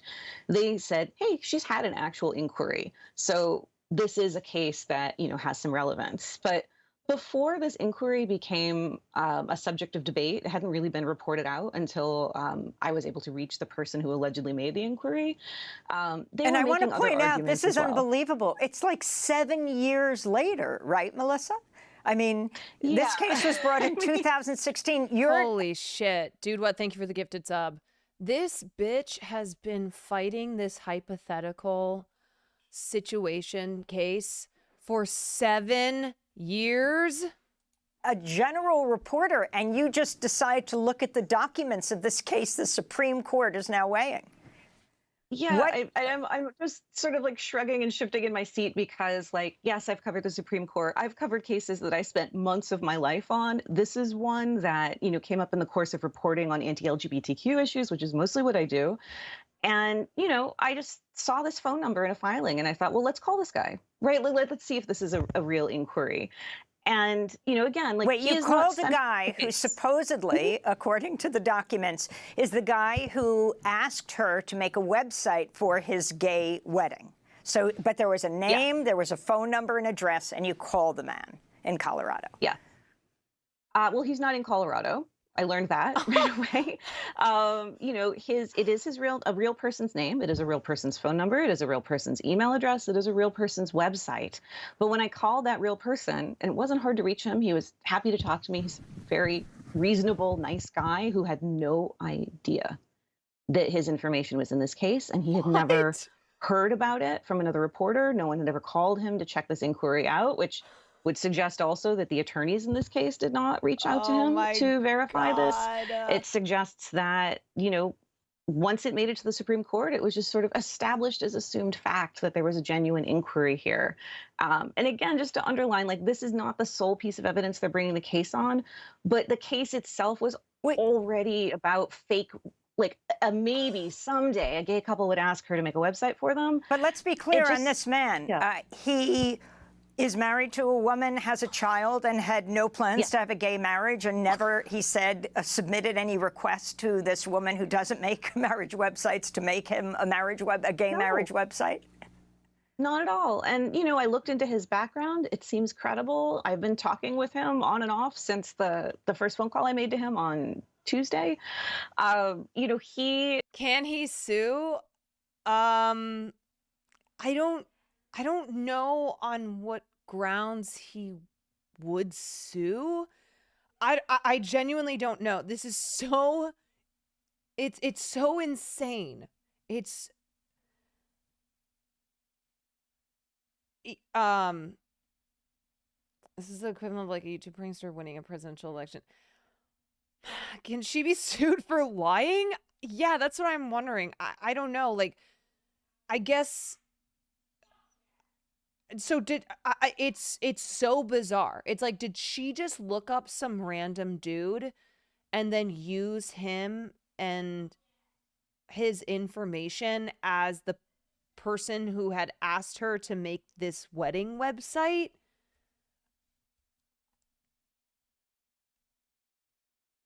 I don't know.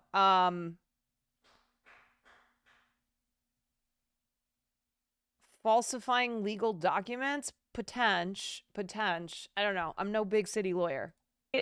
He's appalled by this. He is progressive. He supports abortion rights. He was horrified to hear that the group that was bringing this was one of the groups that helped undo Roe versus Wade. He doesn't want any part of the spotlight. And he had no idea that he had been pulled into this case, that somebody posing as him, in truth, pulled him into this case. And is there any evidence that the Supreme Court has found what you did on Tuesday? I have no idea. honestly. I have to give some credit to Justice Sotomayor, who in oral argument got into the nitty gritty of, well, hold on, like what websites are you forbidden from making? Like, let's look into your actual brief. And it was through that question that I found this inquiry in the brief. The inquiry didn't come up in oral argument. It wasn't a subject of back and forth in the filings ahead of oral argument. So, I don't know that this inquiry would have ever been decisive in what the Supreme Court decides.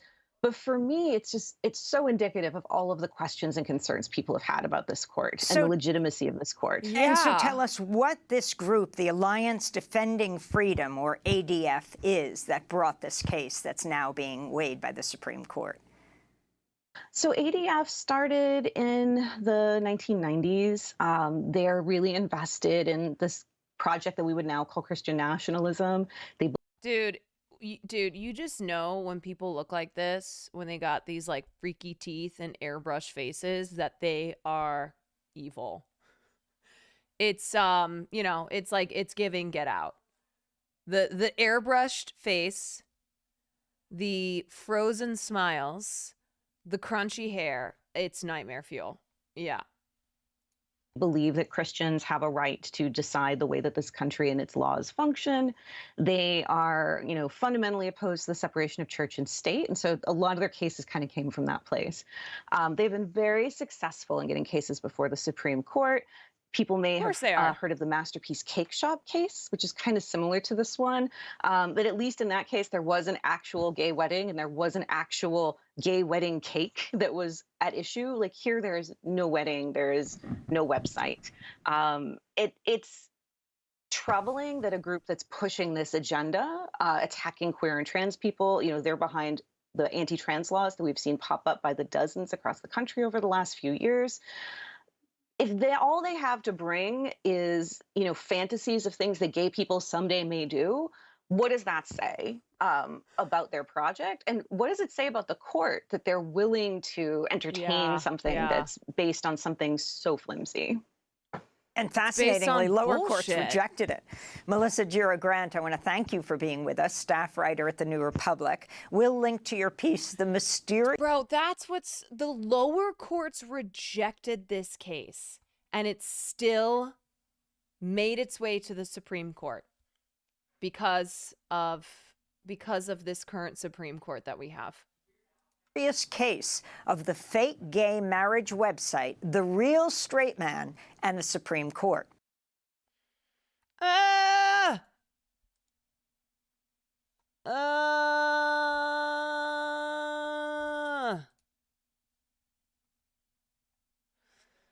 Lori Smith had never designed a wedding website when she filed this case. She fabricated a request from a fictional couple, and the ADF took it all the way to the top. All the way to the top! There's truly no limit. There's a fucking mosquito buzzing around. There's truly no limit to the lies these people will tell to protect the delusion of their victimhood.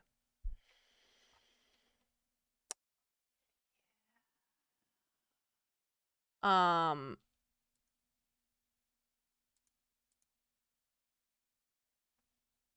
mean,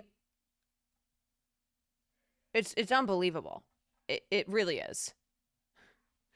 So there's a new category of standing called She Worries standing, which allows a potential plaintiff to file a case in federal court simply to clarify her rights. She worries. She worries that if she enters the wedding website business, the state will force her to convey messages inconsistent with her belief that marriage should be reserved to unions between one man and one woman. She worries. And so now we have opened Pandora's box of discrimination because this one stupid bitch worried about something that is not even currently real. While today's absurd decision is nominally about businesses being able to refuse same-sex couples on free speech grounds, no one should think for a second that groups like ADF don't have their sights set on overturning or otherwise gutting marriage equality. That is true. That is true. Groups like ADF, their main goal here is gutting marriage equality. Almost exactly a year ago, Justice Clarence Thomas threw out the welcome mat for challenges to the 2015 case Obergefell versus Hodges. ADF isn't going to stop here, and this Supreme Court seems all too eager to do their bidding.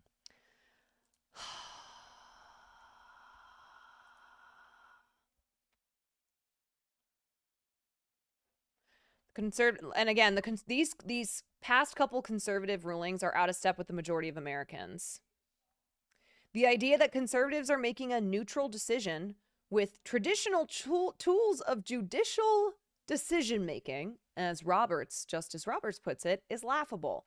Justice Alito's luxury fishing trip sponsor, the billionaire Paul Singer, is the chairman of a conservative think tank that filed an amicus brief in this case. So this is regarding the student loan. So, like, to be 1,000% clear, these justices who act as if they are merely the, they are merely the servants of the law, and they carry out the law. They interpret and carry out the law.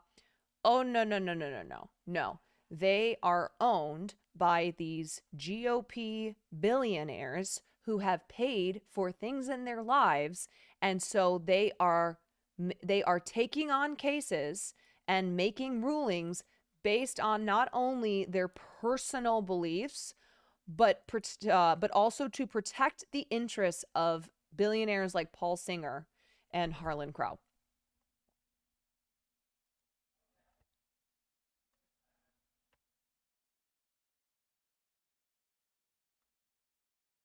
Justice Clarence Thomas himself had crippling student loan debt in his 30s and 40s, and billionaire Harlan Crow paid 2 years of private school tuition for his grandnephew, of whom Thomas was the legal guardian. Court reformers immediately called for court expansion after the decision was released. So after affirmative action and the two rulings today, people are, of course, calling for the court to be reformed. When these 9 justices were in school, tuition costs a fraction of what... Sorry, I'm jumping back and forth, but... Tuition costs a fraction of what students are asked to pay at these same elite institutions today, and yet they want to be the final authority on whether millions of student borrowers get the relief they desperately need. It'd be funny if it weren't so cruel.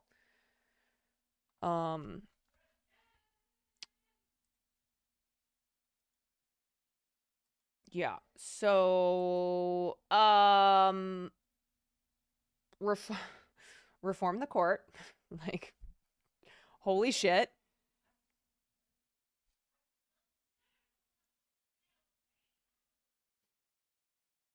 I forgot to pull this up, but what's interesting is in the New York Times today, they posted this article.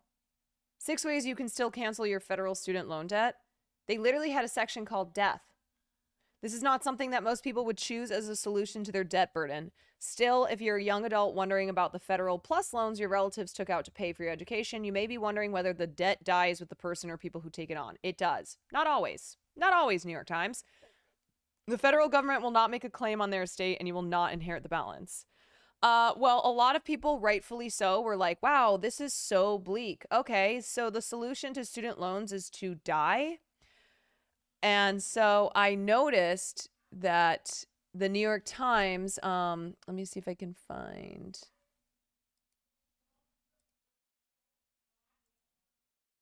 Six ways you can still cancel.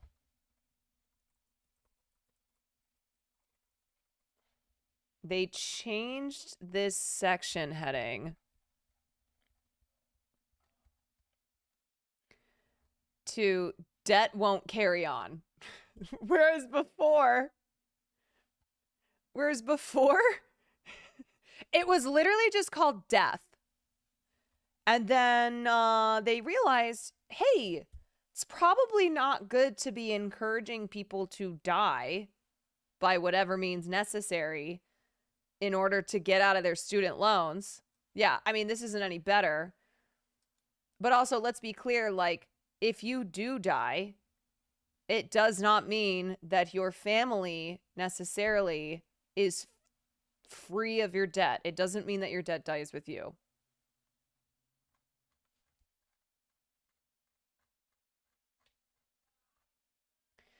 Excuse me, because I am uneducated on this, but are all these students basically upset they are not getting a free college education, or am I not reading all this right? If I am, I'm willing to listen. If you are, we're talking about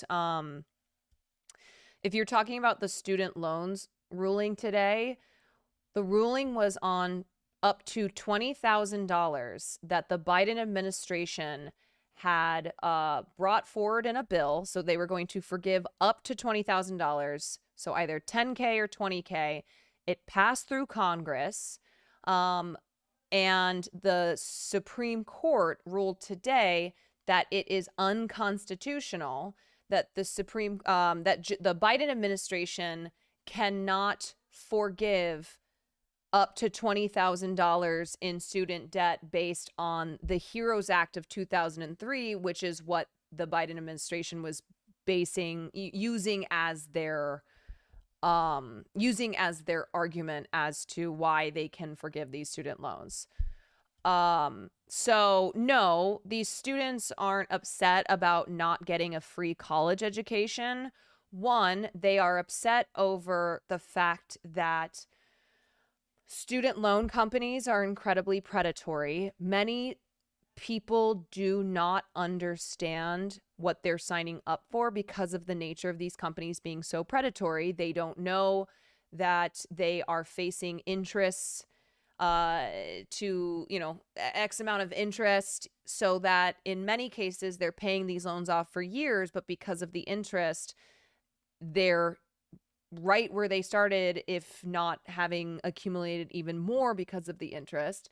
The other thing is that, these students are graduating with all of this debt into a job market that has, in many industries, stagnated wages or wages that have fallen. They are having to not only have an undergraduate degree, but also a graduate degree for low-paying jobs in certain sectors like social work and law. But the main emotion of today comes from the fact that the Biden administration, one of the big agendas that they ran on was, we are going to help out with at least some of your student loans. And student loan debt most affects Black women. Most affects women and Black people, but Black women in particular. So he ran on this whole forgiving student debt. And then it was throughout the last year and a half that it was a big fight in Congress. And so Biden finally got it to $20,000 is the maximum amount of student loan debt that can be forgiven. It was signed off in Congress. And today it was ruled that by the Supreme Court that no, the Biden administration does not have the right to do that. Promises made, promises not kept.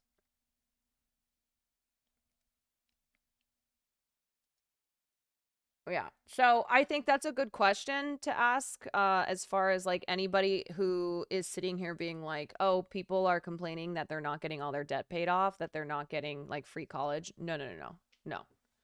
This was really, in some people's cases, this was a big deal. $20,000 could have been the entirety of their debt. In other people's cases, like, this was a drop in the hat. People have six figures debt.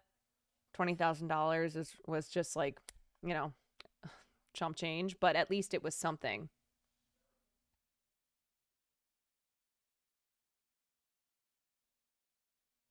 Yeah, and then I was talking about how Justice Alito, who there was a big story in ProPublica about how he has been accepting lavish trips and contributions from this billionaire Paul Singer.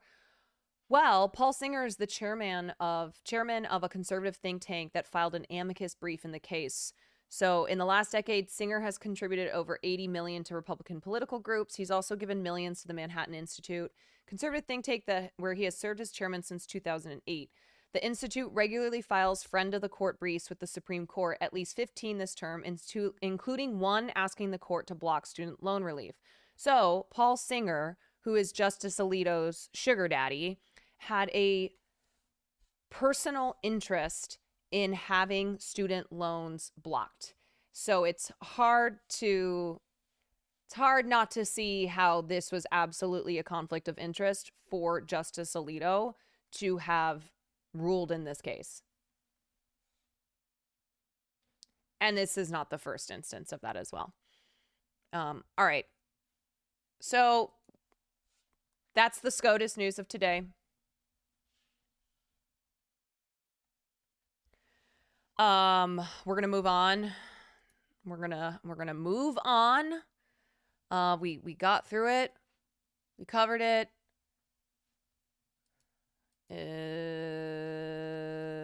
Yeah, I need some Bloomer content. I mean, I'm about to talk about Alan Arkin. I don't know if that's Bloomer content, but it's celebrating Alan Arkin. Me and my fiance could have had $30K forgiven. We wanted to buy a house, but now we are reconsidering. Right. That's why, like, student loan debt is awful in so many ways. But one is that it keeps people from contributing to the economy because they are so saddled by these student loans. So they're not putting money into the economy like they could be. Same thing with like with having higher wages. When people make more money, that money goes into the economy.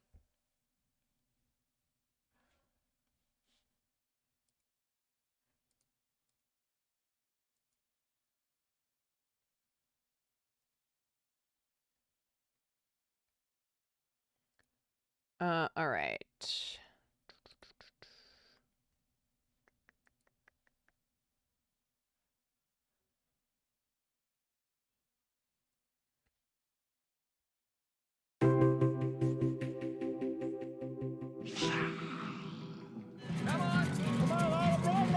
I knew it was terrific. I knew that the script was sensational, and I felt the actors were all really cooking. It felt really good. You took a big chance. You took guts, and I'm proud. We were locked in the van for hours, and it was 95 degrees out, no air conditioning. Are you getting any? Dad. You can tell me, Dwayne. Are you getting any? Your character was so naughty. My character? Yeah. Yeah, he's a bad man. Are you anything like that? I'm exactly like that. Was that fun? Arkin's foul-mouthed grandpa in Little Miss Sunshine earned rave reviews, nabbing him his third Oscar nomination. Now you're trying, right? Yeah. You're not a loser. It's indescribable. How are you enjoying your Oscar moment again? I haven't had it yet. So how do you think your chances are? About 1 out of 5. I call him the way I see him, babe. Alan Arkin in Little Miss Sunshine. What was going through my mind was just keep it together so I don't embarrass myself. I didn't expect it either. I really didn't expect to be, but I was moved. Over the course of 8 decades, Arkin made his mark in the entertainment industry across film, television, theater, and music. Change is what life is all about. If you're not changing, you're dying. If you're not growing, you're dying. True. I think that if there's any one law in the universe, that's it. Things are going to change. From comedies to dramas, cartoons to action films, Arkin's prolific career meant he could pop up anywhere. I don't really care about the genre so much. I like to keep doing different things as much as I care about the quality of the material. Comedy, tragedy, drama, and humor. Humor was Arkin's strong suit. His one-liners were his trademark. It's a fake movie. If I'm doing a fake movie, it's going to be a fake hit. How do I look? Like a hood ornament. Can I give you a little advice? Can I stop you?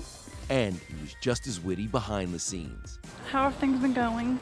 I think things have been going well. What about you? You feel that way? Up until now, it's been great, but I don't have a good feeling about tomorrow, the next day.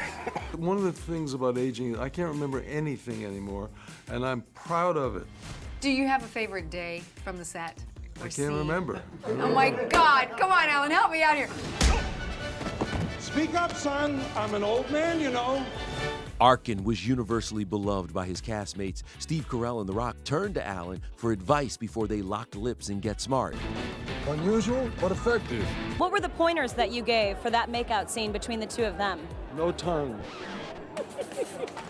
Are you thinking what I'm thinking? I don't know. Were you thinking a swordfish almost went through my head? If so, yes. I like very much working with people I've worked with before. That's one of my favorite things in the world to do.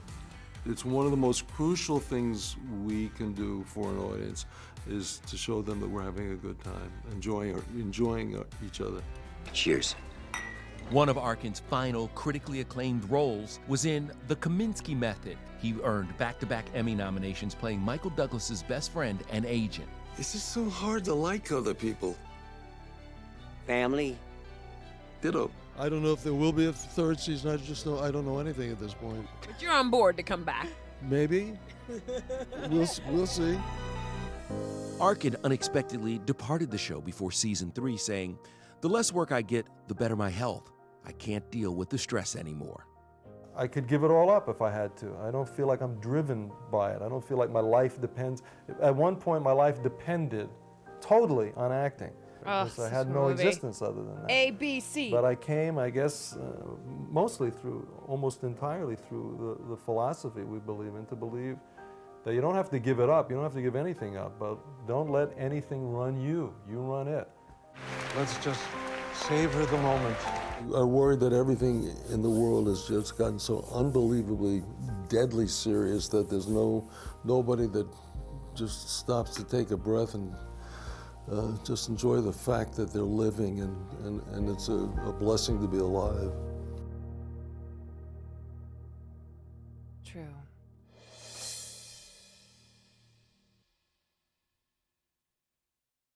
It is a blessing to be alive. So Alan Arkin has been around for decades. He was known as a comic actor with a serious side. He started off on Broadway. He was in one of the original Second City troupes, and he won his first Tony Award for Enter Laughing. And then he went on and did a bunch of films and was nominated 4 times and then won the Oscar for Little Miss Sunshine.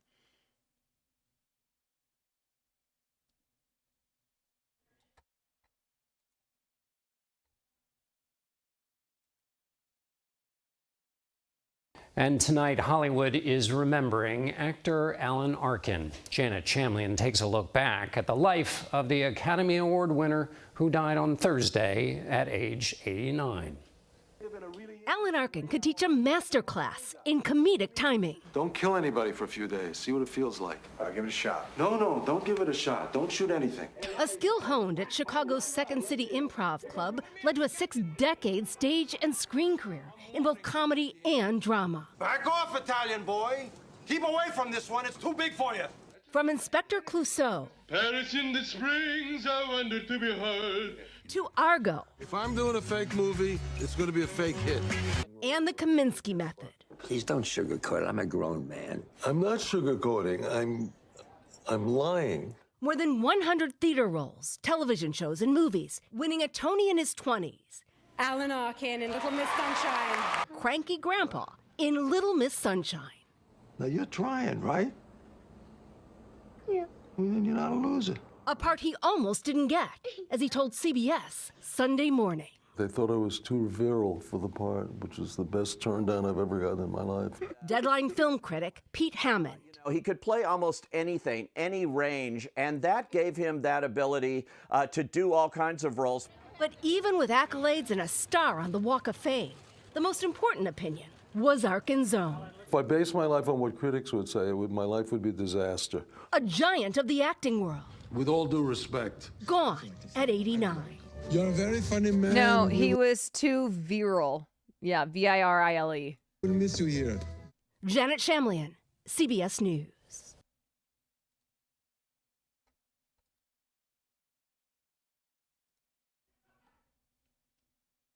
Welcome back, last year's Best Supporting Actress for The Constant Gardener, Rachel Weisz. So this is, wait, actually, where's the clip where they ask him if he thinks he's gonna, is it this one? Breaking news, Oscar and Tony Award-winning actor Alan Arkin has died. The Brooklyn native was 89 years old. Eyewitness News reporter Lauren Glassberg is in the newsroom now with a look back at his life and decades on the stage and the big screen. Lauren? Well, Charlene, Alan Arkin was Brooklyn born and began taking. Okay, wait, maybe it's Jackie Earl Haley in Little Children. Jaimin Ansu in Blood Diamond. Eddie Murphy in Dreamgirls. Mark Wahlberg in The Departed. besides the trophy, you get the glory. You get the acknowledgement that you are of a small percentage of the greats who has won the highest acting award you can win in film. And you get a goodie bag, which is usually insane. But everybody gets a goodie bag at the Oscars. Like the celebrities do. Wait, is that true? Or is it just the nominees? The Times speaks so openly of the possibility. Yes, and you get future roles. Yep. Winning an Oscar, you get a trophy, you get the glory, you get more opportunities. You get the respect of people, of your peers, and an Applebee's gift card. Yeah. Of innocence. And you forever going to be called Academy Award winner blank. His second nomination for an Oscar, which I can't remember what it was for. And then this one, which he was nominated, won for Little Miss Sunshine. It had been 40 years. Yeah, long time. So I want to play a couple scenes from Little Miss Sunshine that are just so fucking legendary. Sorry, I gotta turn this shit up. And I wish... The French government has said it is considering all options. Oh my fucking God. Oh my God. I am so sorry.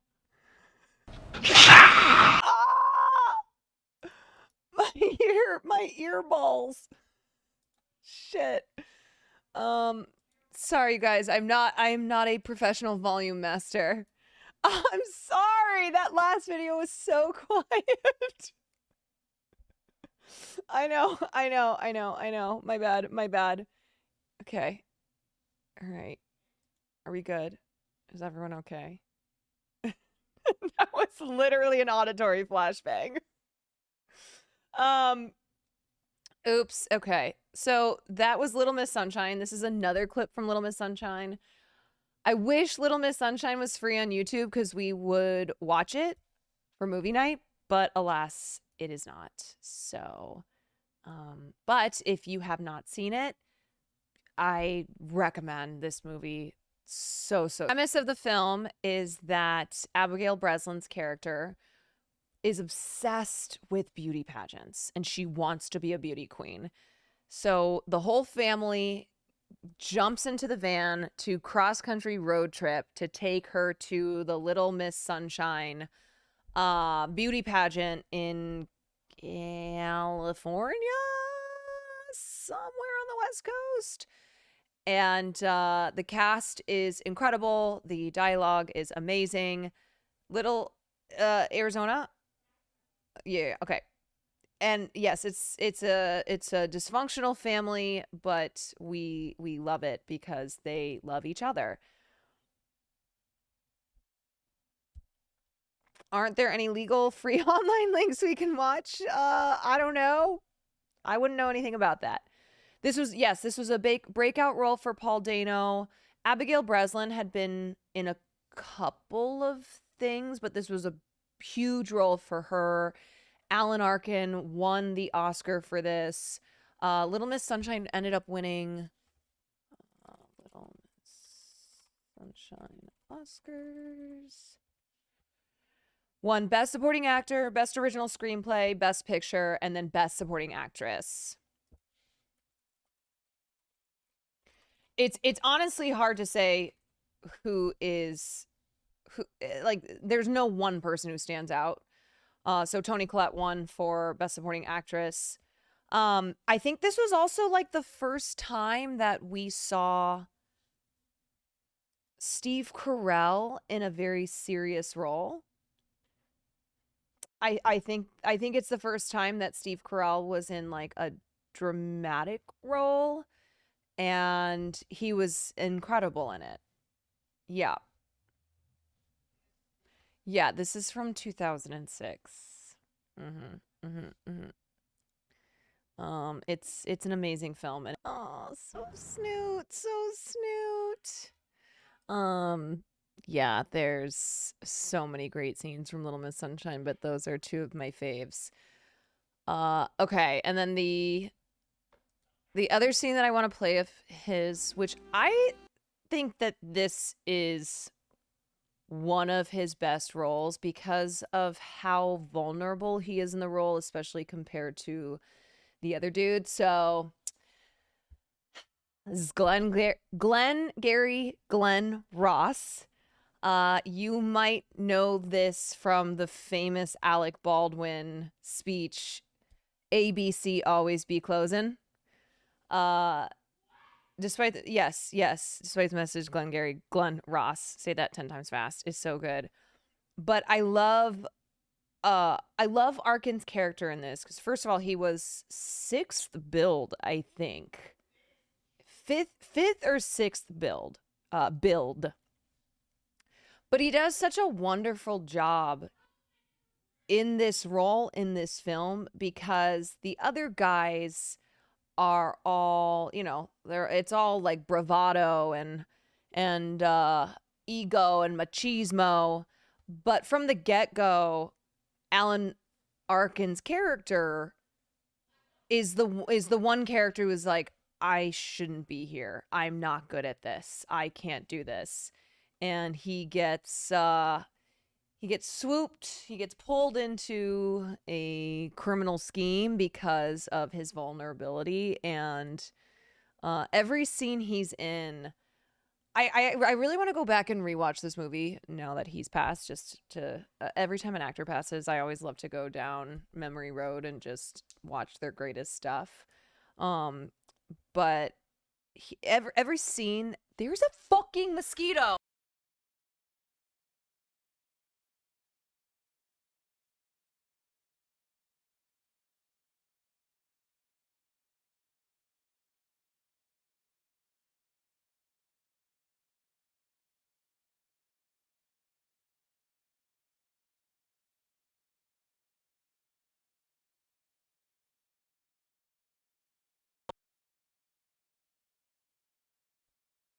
I unplugged my Go XLR.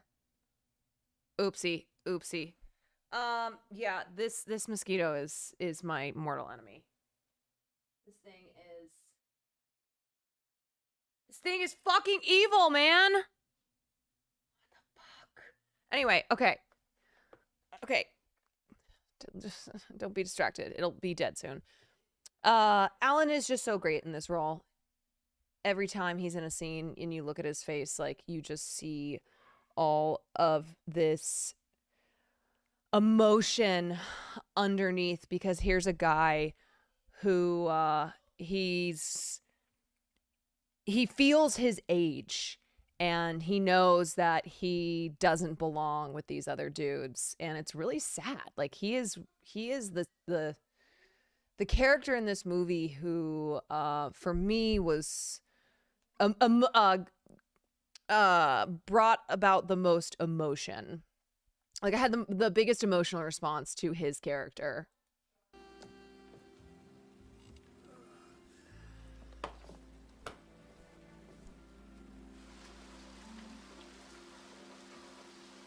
Bunch of fucking nonsense, huh?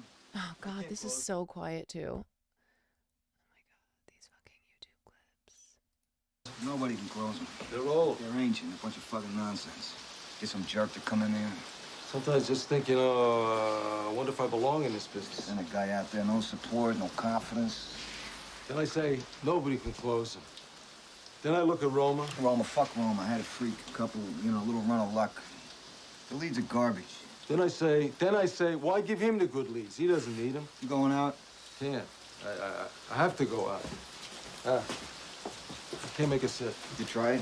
Yeah, some Something's wrong with me. What is I can't push through. Hey, get your coat on. You come out with me. Something in me. Forget it. I fucking love Ed Harris. I too. still forget it. Come on. I can't close it.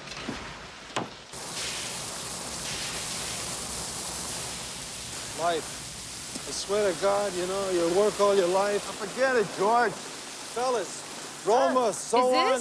Is this free on YouTube? We should watch this. It's free. Ooh. Maybe we'll watch this for movie night on Sunday. So gifted. Gifted my ass. Guy gets a string of luck. No, not. Thing of it is, money's tight. Times are tight. It don't do no good throw this fodder at us. Go out and sell. You can threaten a man all you want. You can't whip a dead horse. Nope. All this garbage, sell 10,000, you win a Cadillac, you lose, we're gonna fire your ass. It's medieval. Yes. It's wrong. Yes. Yes, it is, and you know who's responsible. Who? You know who it is. It's Mitch and Murray, because it don't have to be this way. No. Now look at Jerry Graff. He's clean. He's doing business for himself. He's got this, that list with the nurses.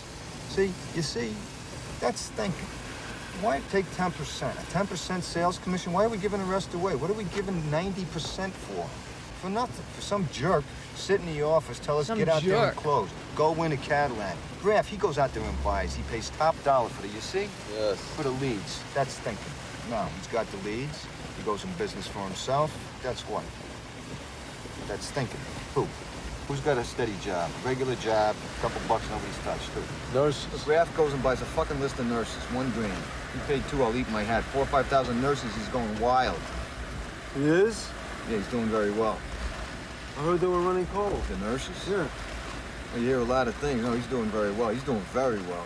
With River Oaks? River Oaks, Brook Farms, all that shit. Somebody told me, you know what he's clearing himself? 14, 15 grand a week. Himself? That's what I'm saying. Why? He's got the leads. Got the He's leads. got the good leads. Got the good leads. We're sitting in the shit here. Why? Because we got to go to them to get them, huh? 90% our sales we're paying to the office for the leads. Well, there's the leads, there's the overheads, there's the phones, there's a lot of stuff. What do you need? A telephone? Some broad to say good morning? Nothing. Nothing. It's the leads. The whole thing is the leads. You understand me? You can't sell to avoid. You got to get a goddamn person. You get a lead, you get a person. I'll go in there and sell him, huh? Otherwise, what do they want from my life? Sorry, I knew that.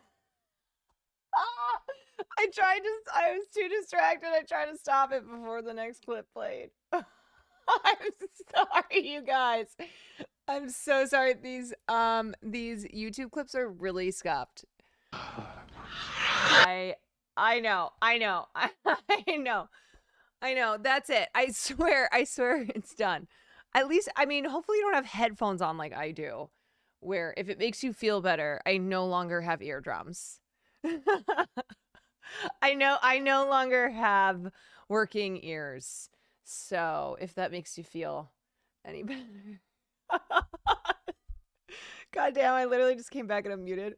My bad. Sorry. Great. Well, we're gonna watch Glengarry Glen Ross on Sunday for movie night. Oh no. I'm so glad I'm using my speakers instead of my AirPods R&O. Confire, thank you for the 7 months. Alan Arkin was one of the kindest. So this is Abigail Breslin. It's one of the kindest, wittiest, most lovely human beings I've ever had the privilege of working with. I remember when we were doing the scene "Am I Pretty" in Little Miss Sunshine. When I was doing the "Am I Pretty" scene in Little Miss Sunshine, and on the first take he yelled out to cut and get my mother immediately because I was crying. And I said, "No, Alan, I'm acting." And he cracked up. I love that story because that's who Alan was. He cared deeply about his work, but above all, and most importantly, he was a genuinely kind and thoughtful man.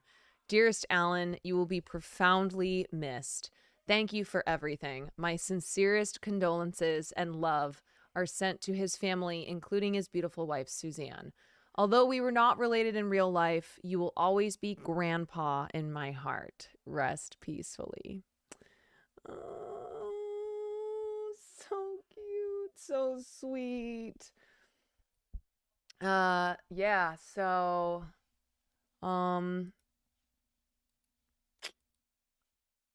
Alan Arkin was he really was one of the greats. I don't know. It's always sad when somebody who I just have such fond memories of their performances passes away. And listen, he lived until 89. He won an Oscar. He won a Tony. He was very beloved in the industry. He had a variety of really great roles from stage to screen. In the trunk of our car. Yeah, I know. I didn't want to say that line in case some people haven't seen Little Miss Sunshine yet. One hell of a run, yeah. And I really do think that funny people who come from comedy, make some of the best dramatic actors. There is just something about people who are gifted in the art of comedy who are able to translate that into dramatic roles and breathe just a very special type of life into them, where you don't just feel so fucking dour watching these roles, right? Because the people who play them are they're funny people who also understand what it is to feel. So we talked about one guy who we love in the industry who passed away, and next up we're going to look at this story. So this is a big Rolling Stone exclusive that dropped yesterday. I have not read the whole thing yet. I have just seen parts on Twitter. So I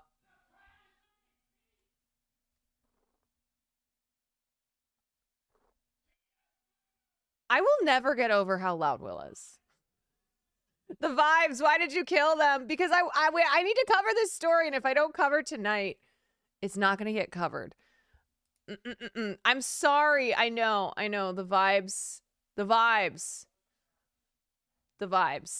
We were on a high. Okay, I swear to God, here's what we're going to do. We're going to cover this story. We're going to read through it.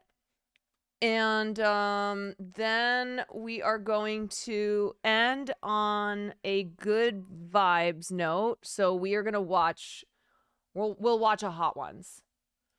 I know, the vibes are back down.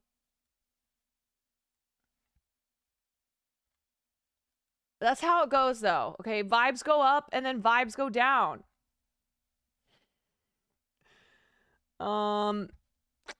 Okay. I gotta run to the bathroom.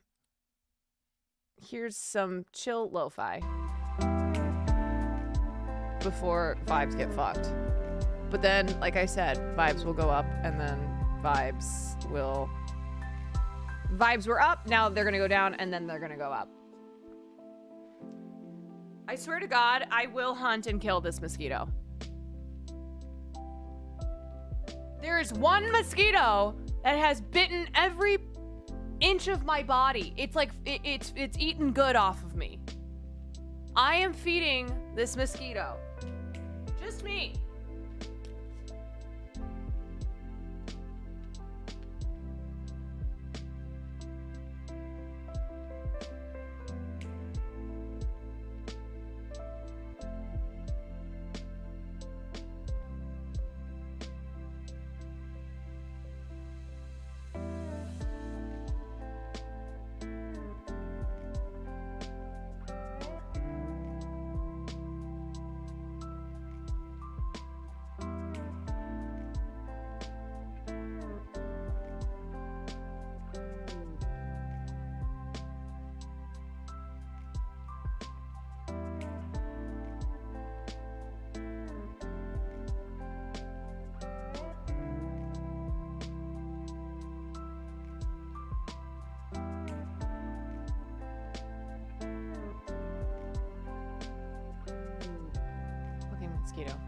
Should we listen to this chill lo-fi while I go through this story?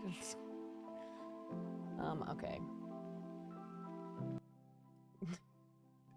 Should I put on some like really positive music? Or should I do this upbeat bossa nova? All right. Okay.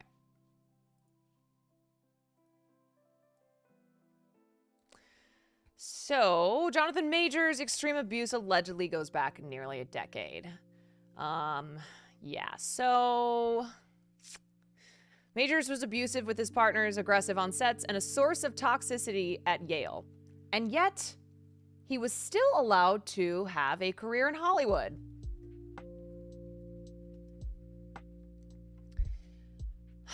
Jonathan Majors was a Hollywood star and on the cusp of going supernova. The Last Black Man in San Francisco, which once upon a time I had wanted to watch on stream for movie night. It's free on YouTube. Lovecraft Country, The Harder They Fall, and Creed 3 propelled his popularity. And most recently, early buzz for his upcoming film Magazine Dreams and his recurring Kang the Conqueror character in the Marvel Cinematic Universe were set to make him a household name.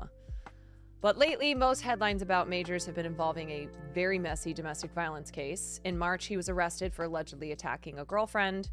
And this week, the New York Post and Times both reported that the NYPD has alerted officers that there is probable cause to arrest Majors' accuser as well. Interesting. Interesting, because Jonathan Majors filed a domestic violence complaint against his alleged victim in an assault case. I wonder who else did this. A certain Hani Hep. He alleged that the woman involved in the incident arrest had attacked him in previous incidents. Okay, so the criminal case against Majors remains open and the allegations threaten to upend his career, the first public stain on an otherwise unblemished reputation. In dozens of new interviews with Rolling Stone, however, those who have known Majors over the past decade claim he has a history of abusive behavior. So Jonathan Majors is a guy who, for years, people who went to Yale with him, people who were in the New York theater scene with him, have talked about the fact that he is abusive, but I guess it was not enough for Hollywood to give a shit. During this 3-month investigation, Rolling Stone spoke with more than 40 people who have known Majors during his time in graduate school, his Hollywood career, and his romantic relationships. Many describe Majors as being a complicated, unpredictable, and sometimes violent man who can switch from charming to cold in a flash. All of the sources for this article requested anonymity, citing fear of career repercussions and personal retribution from Majors. Some claim that they were prohibited from speaking. My only response can be that I am silenced by an NDA that he had me sign. Woof! Their stories suggest a pattern of alleged physical, mental, and emotional abuse that dates back a decade to his time at Yale's Geffen School of Drama, where he was involved in physical altercations, and continued to the sets of his movies and TV shows where production members raised concerns over his treatment of crew. Jonathan Majors vehemently denies Rolling Stone's false allegations that he physically, verbally, or emotionally abused anyone, let alone any of his past romantic partners, his attorney wrote. These allegations are based entirely on hearsay because neither of the romantic partners referenced were willing to engage with Rolling Stone for the article, demonstrating their outright falsity. Push added that Majors also denies any allegations of abuse, violence, or intimidation during his time at Yale. Most seriously, more than a dozen sources collectively claim to Rolling Stone that Majors allegedly abused 2 romantic partners, one physically and both of them emotionally. It was pervasively known that he was a good actor and that he would also terrorize the people that he had dated. One of those sources says. He allegedly strangled one woman he was dating and was mentally and emotionally abusive with her, 9 of those sources claim. The second woman allegedly told friends that her relationship with Majors was emotional torture. But don't worry, we're going to cover this article afterwards, where Jonathan Majors' lawyers say that, oh my God, Farley...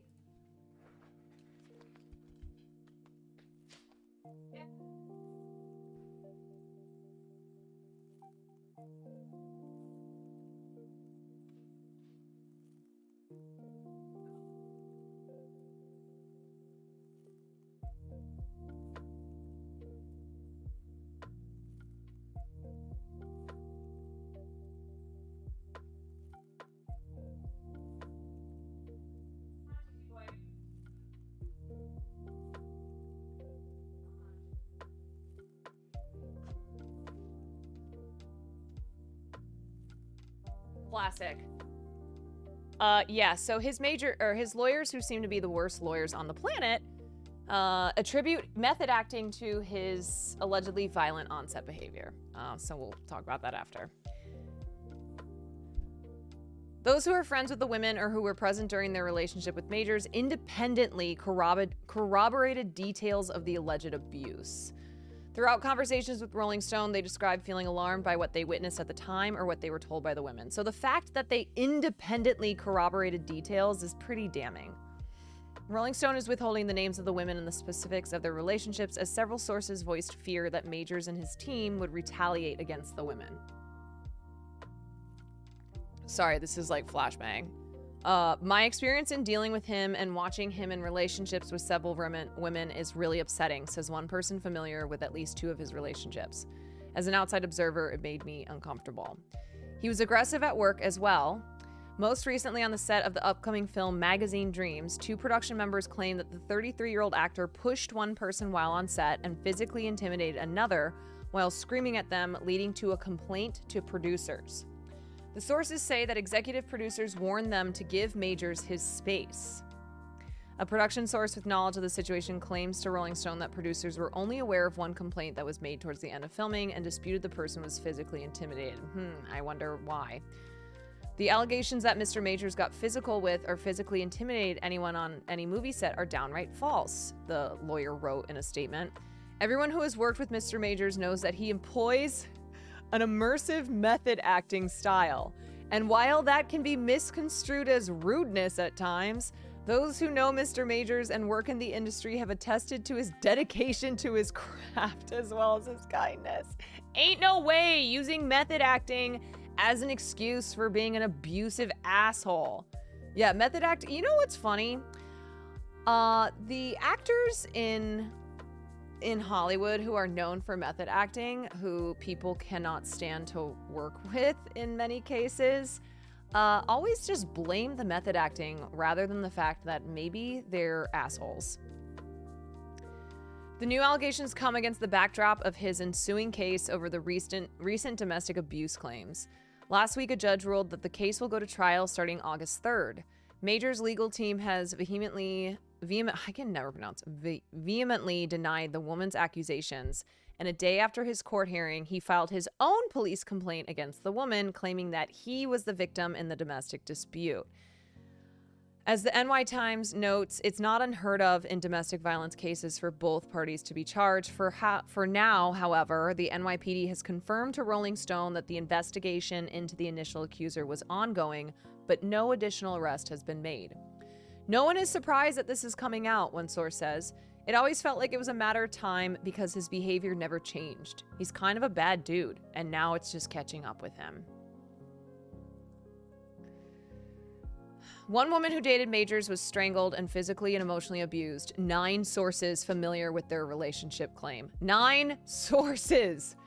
At first, the sources say Majors was romantic with the woman before becoming more manipulative and volatile.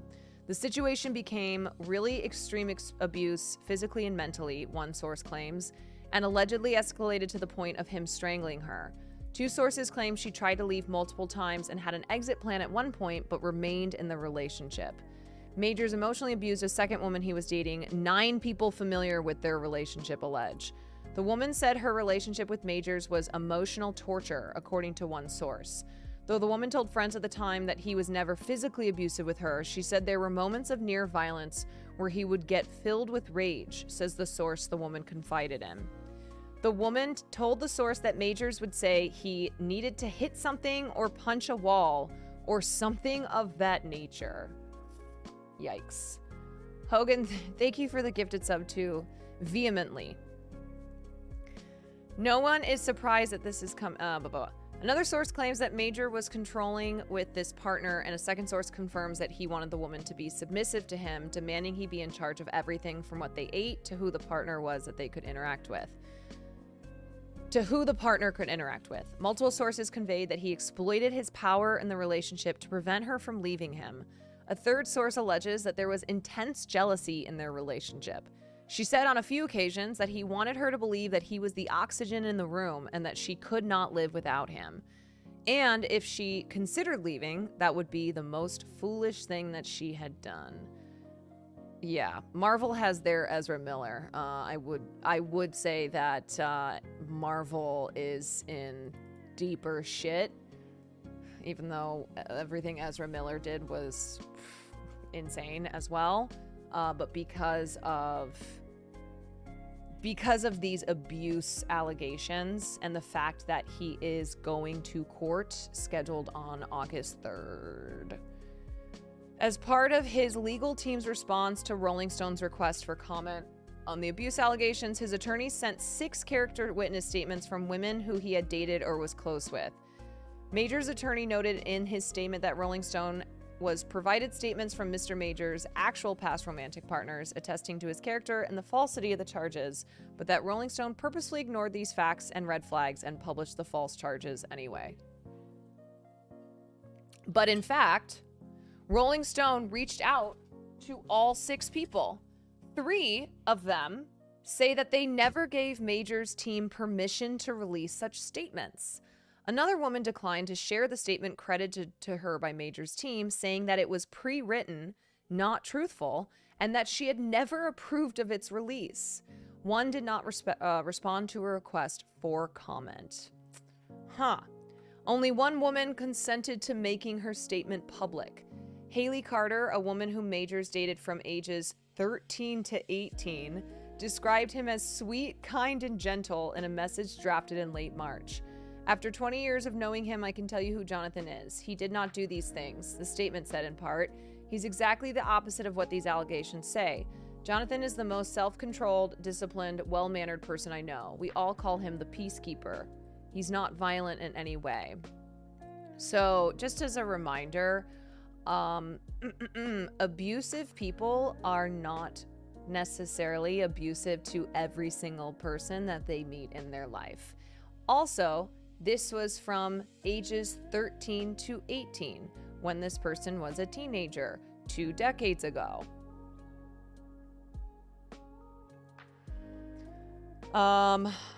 Okay, so he was born in Santa Barbara, California, grew up in the Dallas-Fort Worth area. He's been open in past interviews about a tumultuous adolescence, frequent moves, his dad leaving, butting heads with his stepdad, living in his car, and at least one suspension after getting into a series of scraps at school and once pulling a knife on classmates.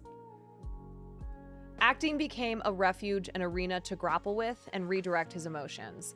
The anger came from the inability to articulate my sadness, he explained to the Texas Observer, which is what acting really gave me, the ability to articulate with language, with nuance, with emotion, what I am feeling. He pursued acting in college, graduated from University of North Carolina School of the Arts, went on to Yale School of Drama, which is one of the best drama schools in the country. Meryl Streep went there, Lupita Nyong'o went there. Yes, this article dropped yesterday. Majors' presence and the passion that he brought, according to a classmate, challenged those in his year to match his fervor, making them all stronger actors. However, it also created a highly competitive atmosphere in what was regarded as a safe space.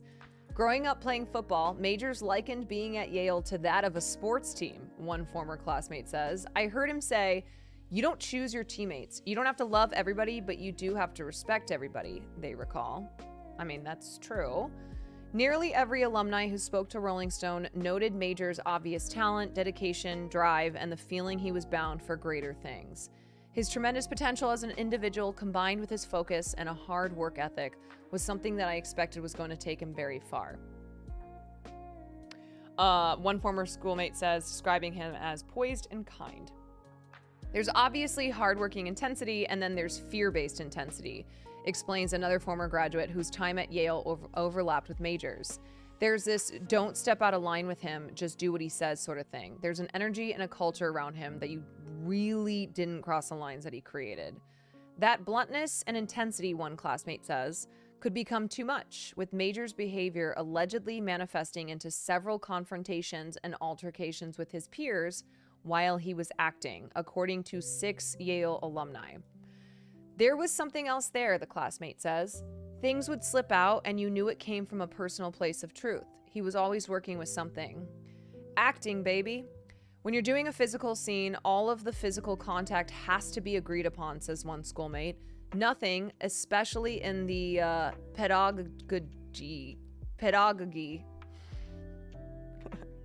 I never feel stupider than when I'm reading an article. I'm like, wow, I've never read this word out loud.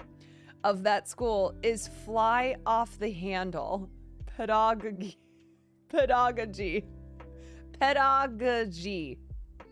Fuck that word, man. Pedagogy. Close enough.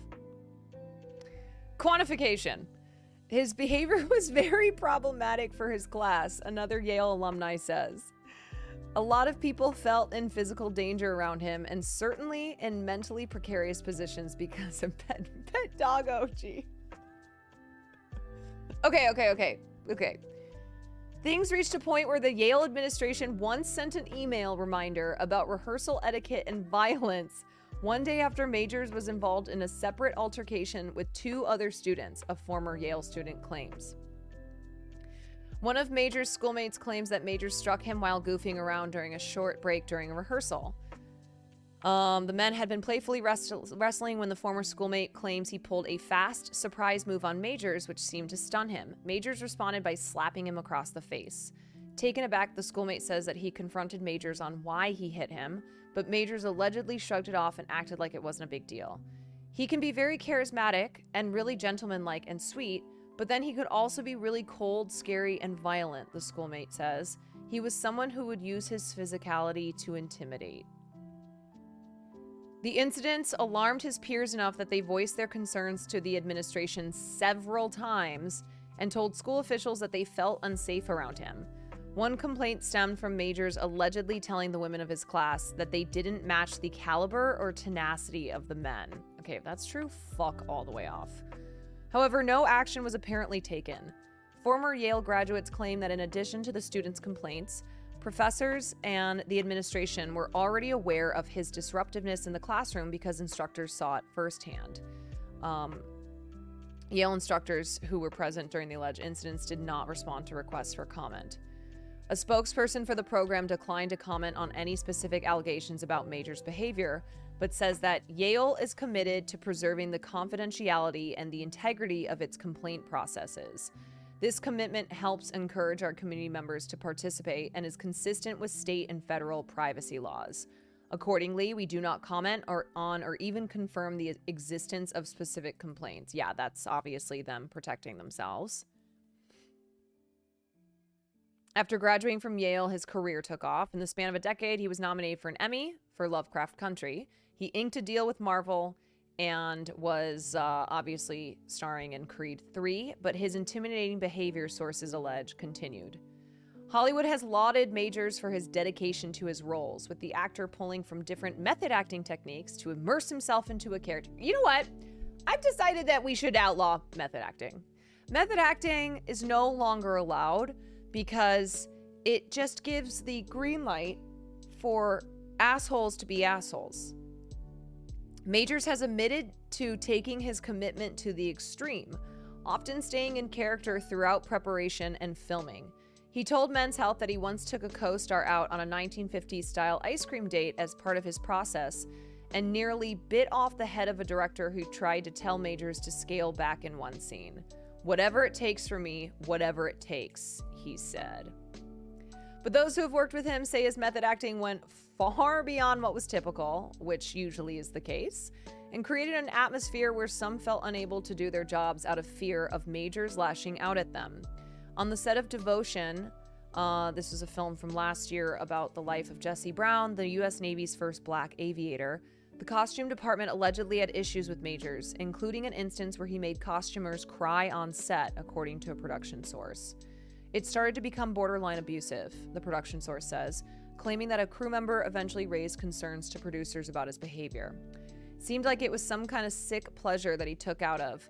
Once those girls cried, he did it to people who he could tell would be too afraid to stand up for themselves.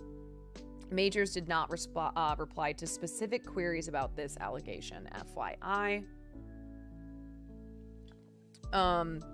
In a statement, the production company claimed there was no formal complaint filed against him, but they did not respond to questions on if there were concerns or issues raised about his behavior and treatment.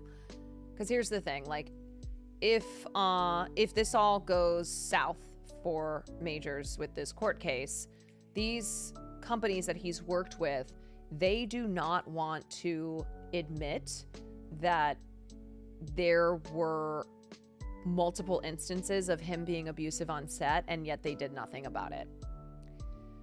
That's why Marvel is not commenting on the situation until they see the outcome of the court case. So his upcoming movie Magazine Dreams was being discussed as his Oscar moment, but production sources also described Majors behaving in a way that mirrored the experiences of his Yale schoolmates. 2 production members claimed that he reacted to them in a physical manner while on set, pushing one person away from him and moving in an intimidating manner towards the other while yelling, which led to a complaint. Other production sources have corroborated the separate incidents.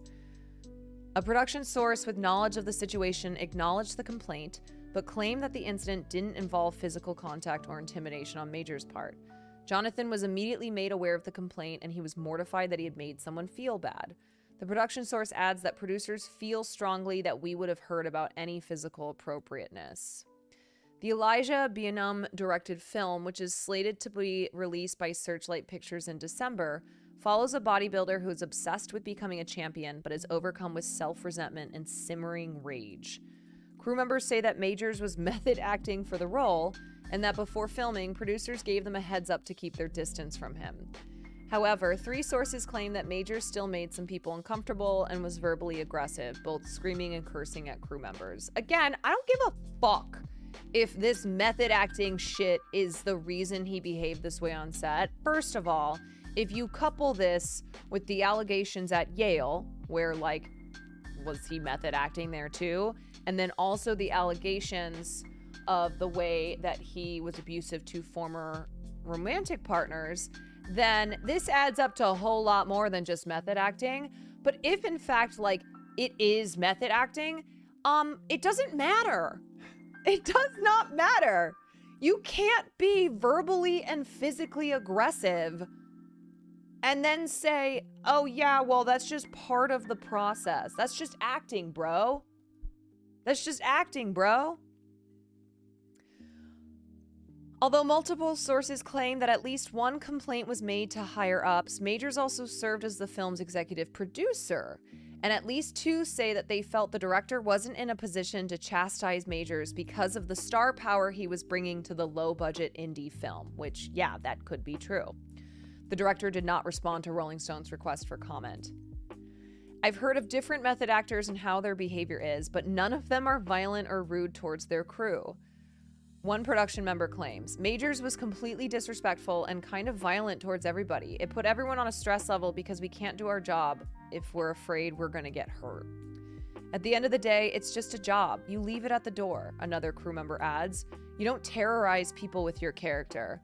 Let's point out what Brian Cox says about method acting. Brian Cox slams Jeremy Strong's method acting as fucking annoying. Don't get me going on it. So, yeah, in this case, let's all listen to Brian Cox. Method acting is fucking annoying.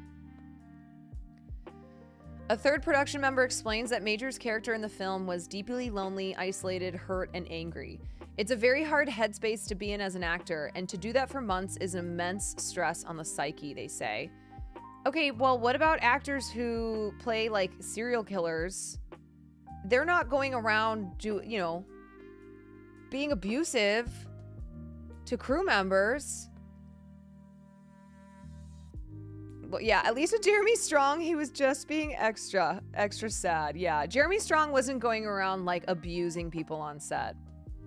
Have I ever had to deal with it significantly? No, because I've never been part of a production that, like, would warrant someone. I mean, I really don't think anything warrants method acting, but it's not like on my Lifetime, the Lifetime movie that I did, that, like, people really needed to method act. Moot, thank you for the 4 months.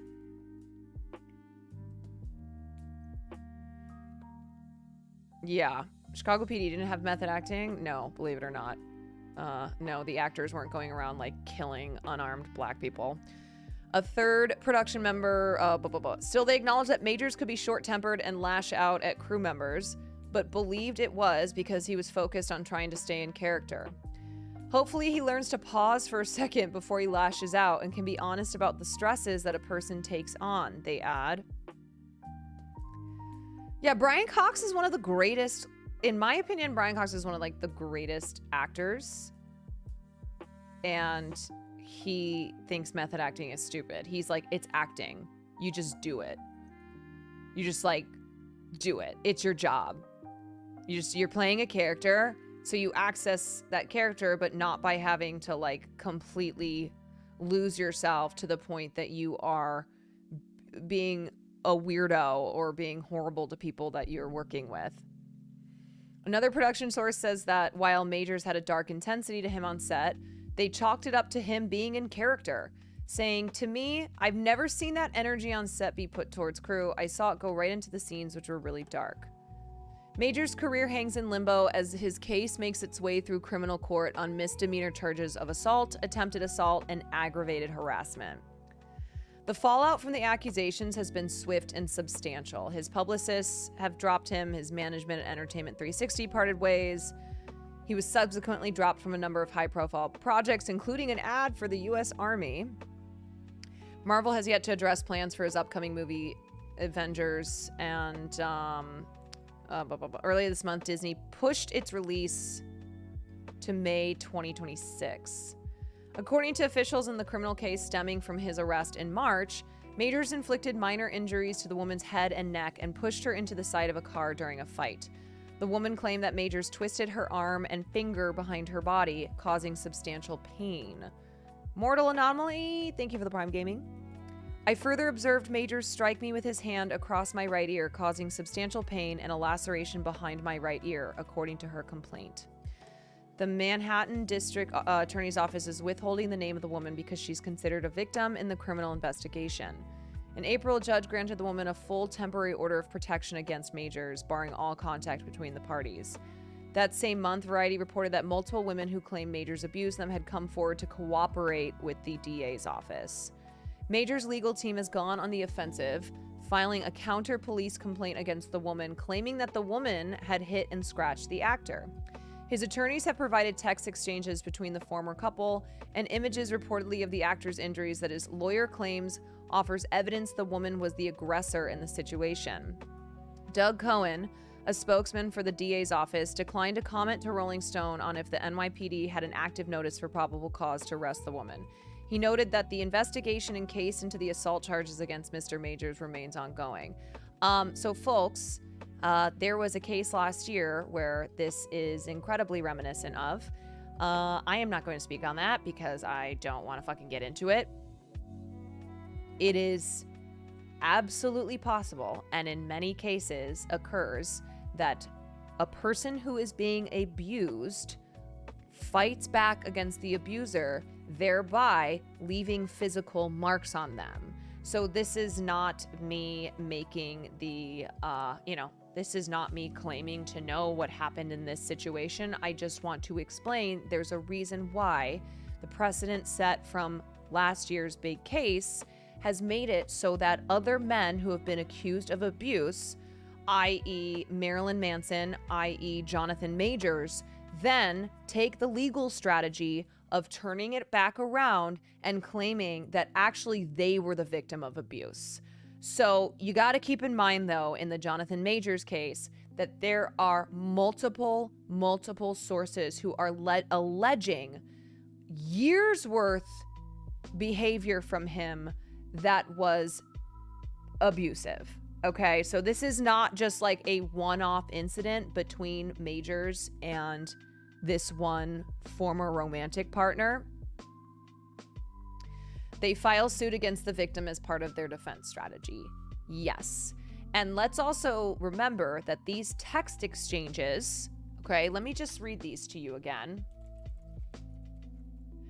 This is why I say that Jonathan Majors really has the worst legal team out there. So his legal team released these text messages. that were allegedly sent by his ex-girlfriend after he was arrested as proof that she's a liar. Okay. Let me just read some of these to you. And anybody with an ounce of common sense can understand what's going on behind these text messages. So, please let me know you're okay when you get this. This is from her. They assured me that you won't be charged. They said they had to arrest you as protocol when they saw the injuries on me and they knew we had a fight. I'm so angry they did. I'm so sorry you're in this position. We'll make sure nothing happens about this. I told them it was my fault for trying to grab your phone. I only just got out of the hospital. Just call me when you're out. I love you. They just called again to check on me, and I reiterated this was not an attack. They do not have my blessing on any charges being placed. I read the paper they gave me about strangulation. I said point blank, this does not occur and should be removed immediately. The judge is definitely going to be told this. By the way, she literally had strangulation marks on her neck. She ensured this to me. I know you have the best team. There's nothing to worry about. I just want you to know that I'm doing all I can on my end. I also said to tell the judge to know that the origin of the call was to do with me collapsing and passing out, and your worry as my partner due to our communication prior, out of care. She promised that all of this will be relayed.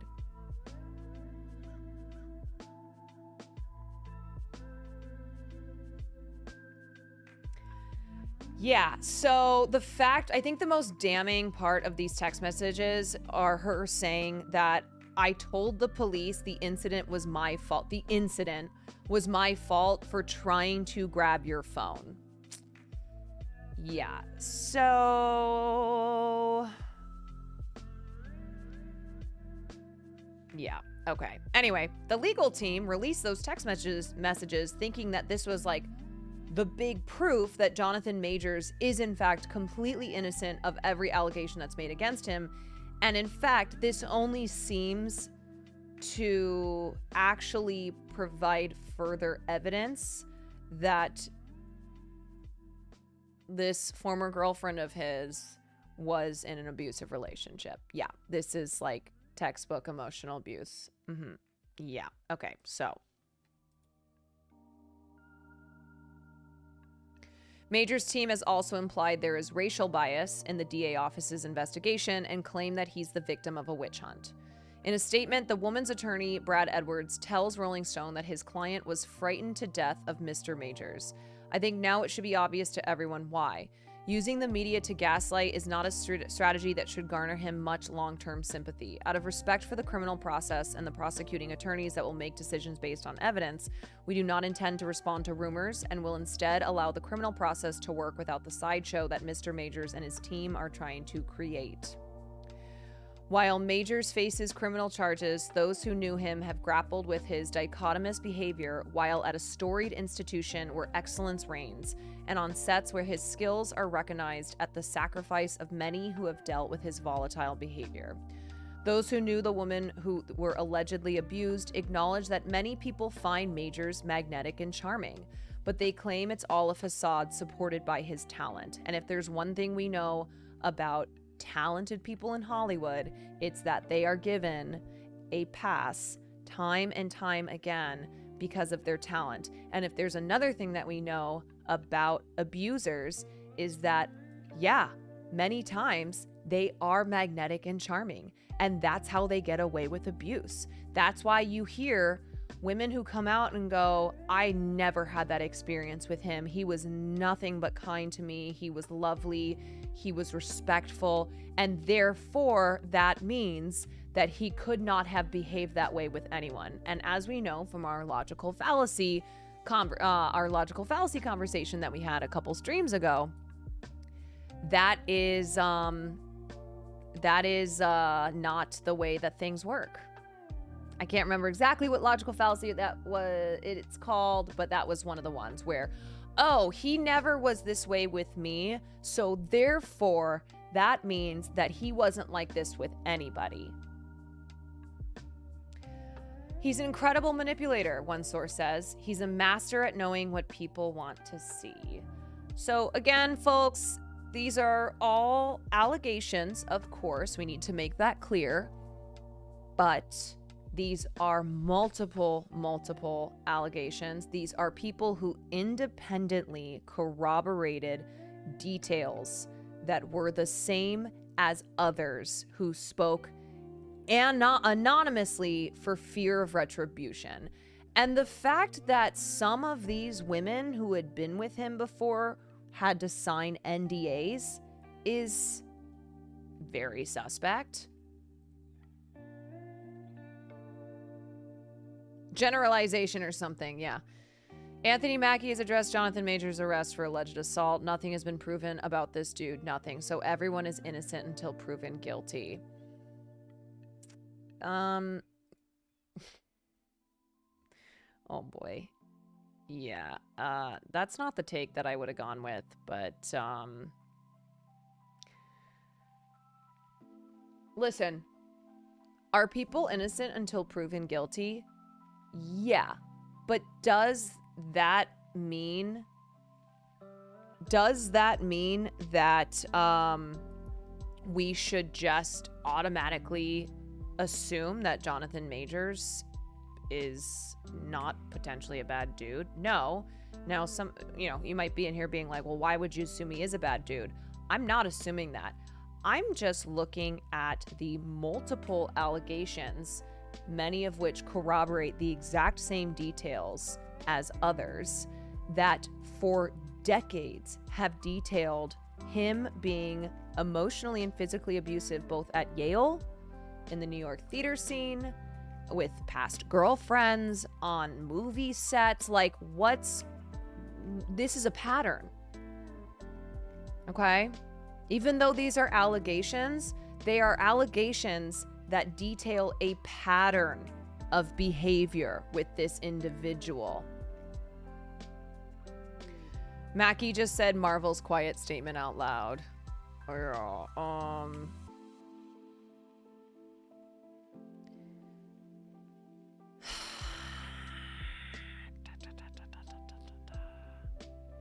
That's all I can say. It's crazy where we are as a society, but as a country, everyone is innocent until proven guilty. Like, yeah, legally, in the legal system, sure, but we know how often, especially in cases that deal with abuse, and especially in ones that deal with sexual abuse, and I'm not saying that that's what was happening here, I'm just saying that, like, in general, is that it's very hard to prove it in court to the degree that is required to find said individual guilty. Okay? Riverboat, thank you for the raid.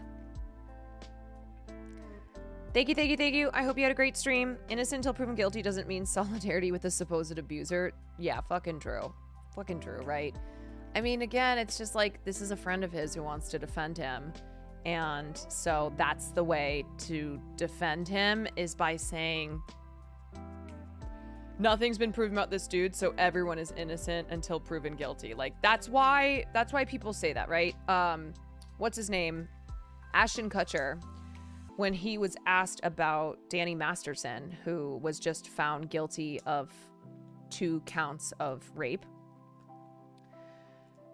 Ashton Kutcher said the same stuff, where he's like, it's not for me to comment on. Everyone deserves, like, to have their due process, like, whatever. It's what people say when, one, they want to make sure that they're not going to get in trouble. It's not going to come back around. And 2, when they're friends with someone and they want to defend their friend, but know that they have to tread very carefully.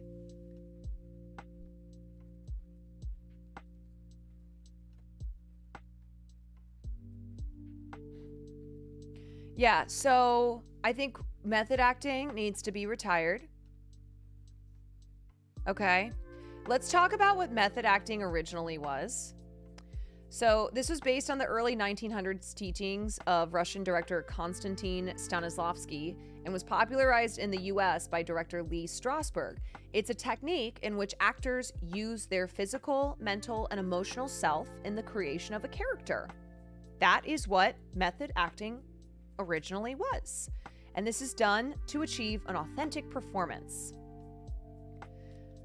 But the modern understanding of method acting has diverted from Stanislavski's original teachings, which reported that method acting is now associated with never breaking character and going to great lengths to fully inhabit characters, which has become popularized by the media. So famously, actors like Daniel Day-Lewis and Jeremy Strong are fierce method actors. Elvis Presley.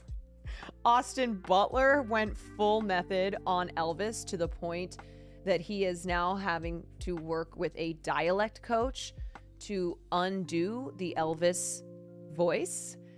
Yeah, I just called him Elvis Presley. That's how fucking method that he went. But yeah, I mean, Daniel Day-Lewis, like so many famous stories of him and his method acting. I think the best one is that he almost died on the set of Lincoln because he got sick and refused to take antibiotics because they did not exist when Lincoln was president. Yeah. I'm so surprised he didn't go a step further and say, you need to actually shoot me in the head during the theater scene. Yeah. So Daniel Day-Lewis is very, very famous for his insane method acting, but he was never an abusive asshole to members on set. Like, he was not a fucking dick pushing people around, being really scary because he was method acting. He was just like almost dying because he wouldn't take modern medicine.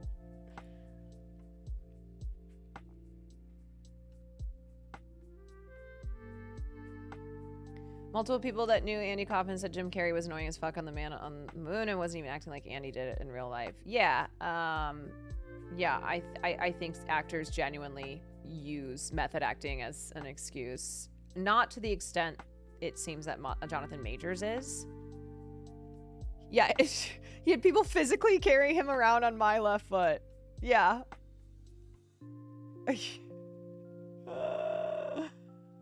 Some modern method actors who choose to live as their characters on and off set have garnered criticism for disruptive on-set behavior. Jared Leto's method techniques have frequently made headlines, including an instance while filming Suicide Squad in which he starred as the Joker, when he sent co-stars Margot Robbie and Viola Davis a live rat and a dead pig, respectively.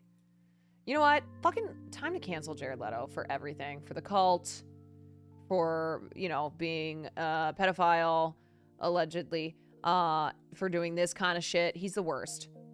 Other infamous method acting techniques include Leo DiCaprio sleeping in an animal carcass for The Revenant. It's like, really? Was that necessary? You really had to sleep in an animal carcass for The Revenant.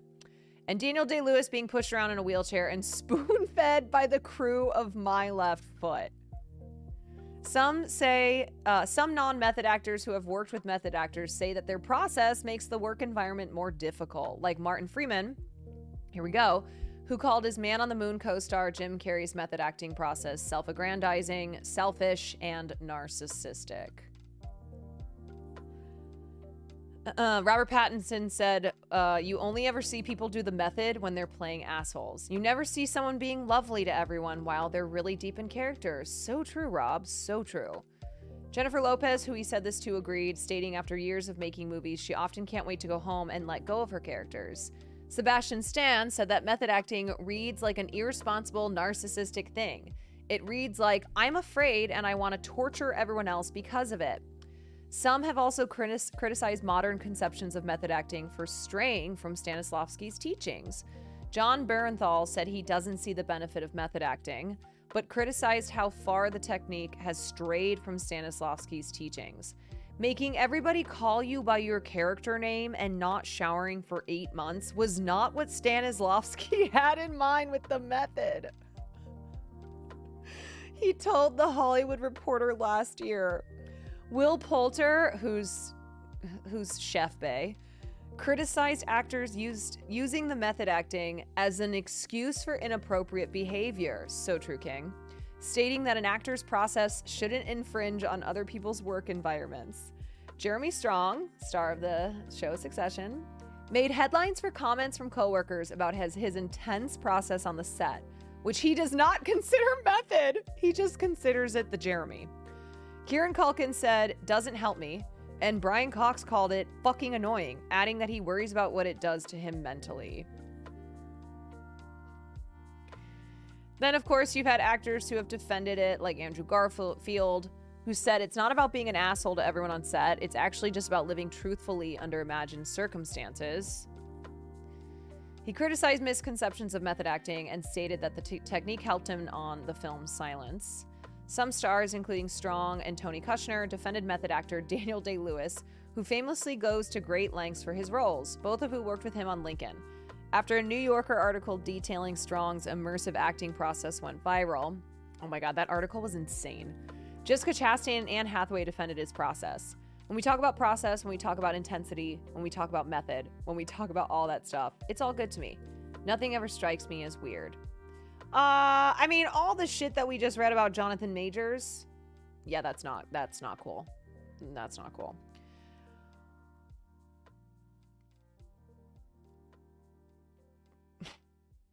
I just can't get over this quote. Majors' attorney said, "Everyone who has worked with Mr. Majors knows that he employs an immersive method acting style. And while that can be misconstrued as rudeness at times, those who know him and work in the industry have attested to his dedication to his craft as well as his kindness." Laurence Olivier once said to Dustin Hoffman's method acting, "Have you tried acting, my son? It's much easier." Yeah, I think there's this idea, or I think there's this kind of debate with method acting where you have some of the greatest actors like a Laurence Olivier, correct? And a Brian Cox, who think you should be good enough as an actor that you can just fucking act. You should not have to do all this crazy shit to play this character effectively. And maybe that means that you're just not, ironically, you're like not a good enough actor to just be able to like step into the character and then step out. Like, I don't think they would say they're not good actors. Like, obviously, a lot of these people have produced amazing work. Was the idea that like, would you be able to do that otherwise? Would you be able to play those characters as well as you did if you didn't do this psycho shit?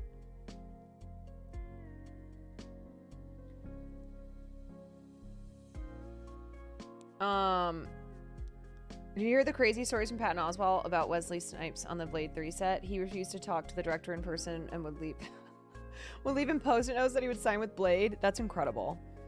Ethan Hawke and Vincent D'Onofrio have a really good convo about method acting. Oh, I'll check that out. Yeah. No, listen, I haven't forgotten about Laurence Olivier doing blackface, okay? All right. Me saying that he was one of the great actors of his time does not mean that I'm like, yo, his blackface? So sick. So sick. But yeah, I don't know. What do you guys think? Do you think that like actors should just, I mean, who are we to say what someone's process should be? But on the other hand, it does seem like people who do method acting do it only when they're playing assholes. Like, we're not seeing them do it and play like not asshole characters. What if you can't? Do you just have to say goodbye to? I don't know. Like, maybe I'd be interested to see.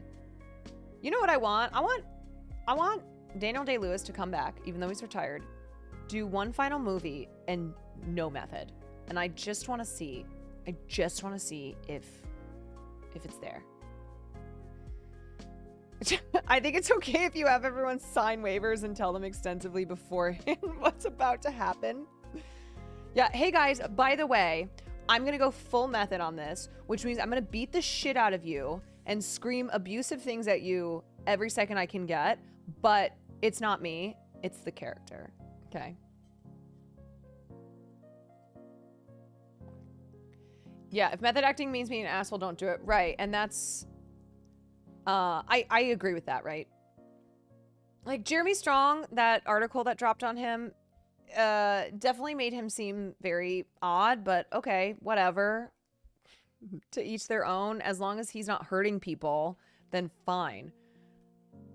I think it's when people just make everyone else's life so much worse by going with it.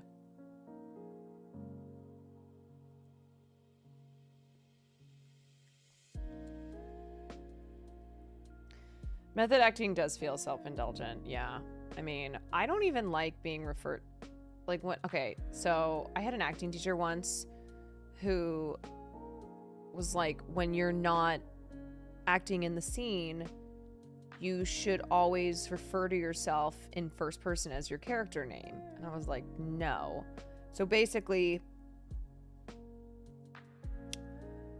what she meant was whenever you're referring to the character, like if you're talking to the director, if you're talking to the writer, whatever it is, if you're just talking to anyone discussing your character, that you needed to talk about your character from a first person POV.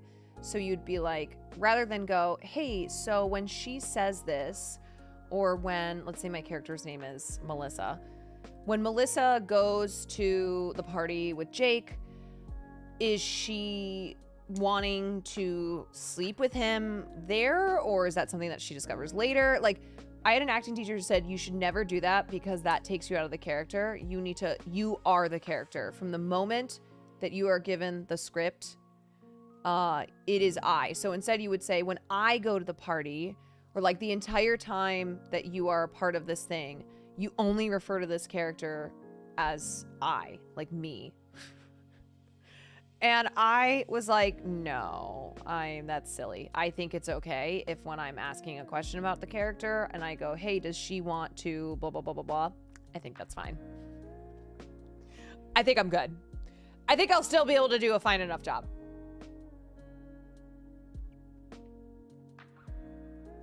All right, guys, as promised.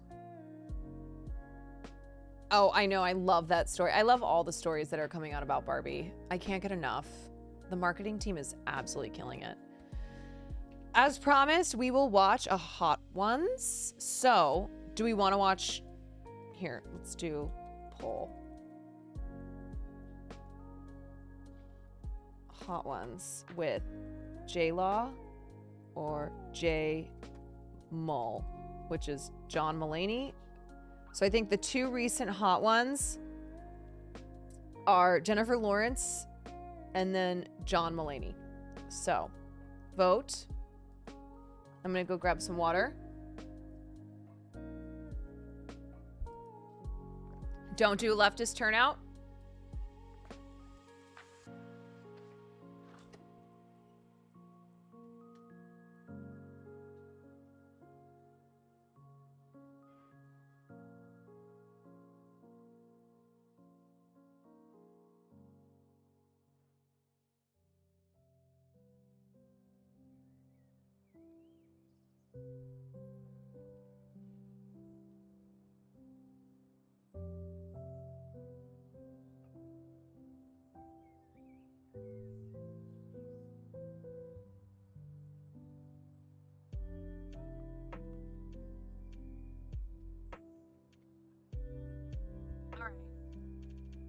J-Law wins. I've only seen clips of her, Hot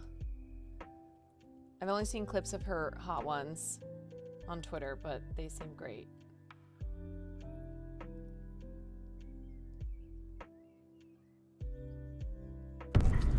Whoa! I feel like I'm gonna die! I know!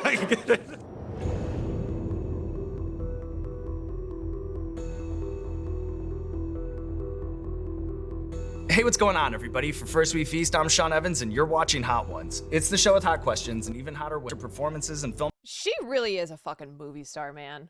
Like, when people went to go see No Hard Feelings, I was seeing on Twitter that a lot of people were just saying, can I have a ticket to the Jennifer Lawrence movie? Like, they didn't even know the name of the movie. They're like, can I have a ticket to the Jennifer Lawrence film?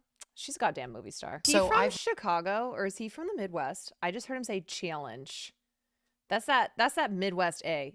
Larynx? Wait, now I feel like I'm being gaslit. Isn't it larynx? Wait, am I being gaslit? Is it really larynx and I've always thought it was larynx? Okay. Okay. All right. Whew. Your doctor says larynx? Larynx. Yeah, it's larynx. Oh my God. For a second there, I was like, do I have? Oh my God. How funny that she's talking about method acting right after we just talked about it. Bro, one night at the nightclub, this girl who was a waitress, this is back when I was a host, she had full veneers. And at the start of the night, one of her veneers, her right front tooth, broke in half. Okay. And this was a busy night at the nightclub. They had just gone over like all the big ballers who were coming in that night, all the big tables, etc. And the night starts out and almost the entirety, like not more than half of her front tooth broke off, and she tried to attach it with gum, and then of course that didn't work. So there was nothing she could do. She had to work. So she just spent the whole night flirting with buyers, being like, "Would you like another shot?" It was so fucking funny. Because luckily it's super dark in the nightclub and you like couldn't really tell. But yeah, she spent the whole night talking to her buyers with like almost an entire tooth missing. Have I tried a bomb? Yeah, I did scuffed ones with Nick and Milena, and I will tell you, as the spices go up, and I like spicy food, I swear to God, the questions I was getting were more complicated, not just easy answer questions where I had to think about them and I'd be in the middle of answering and then my brain would stop and then I could not speak. Crazy how many of the most famous actresses, I don't know about actors, but actresses are obsessed with reality TV. Like I watched a whole video once where they were asking actresses what their favorite shows are on television. They didn't say reality shows. They just said, what are you watching? The number of them who listed reality TV shows. Because it's the opposite of their work. Yeah, I think it really is just like an escape for them, right? These are not their peers. Like these are not, it's just randos. Random real people who are really good at making drama. Somebody who I've been very open about how for a long time I was a Hatha hater.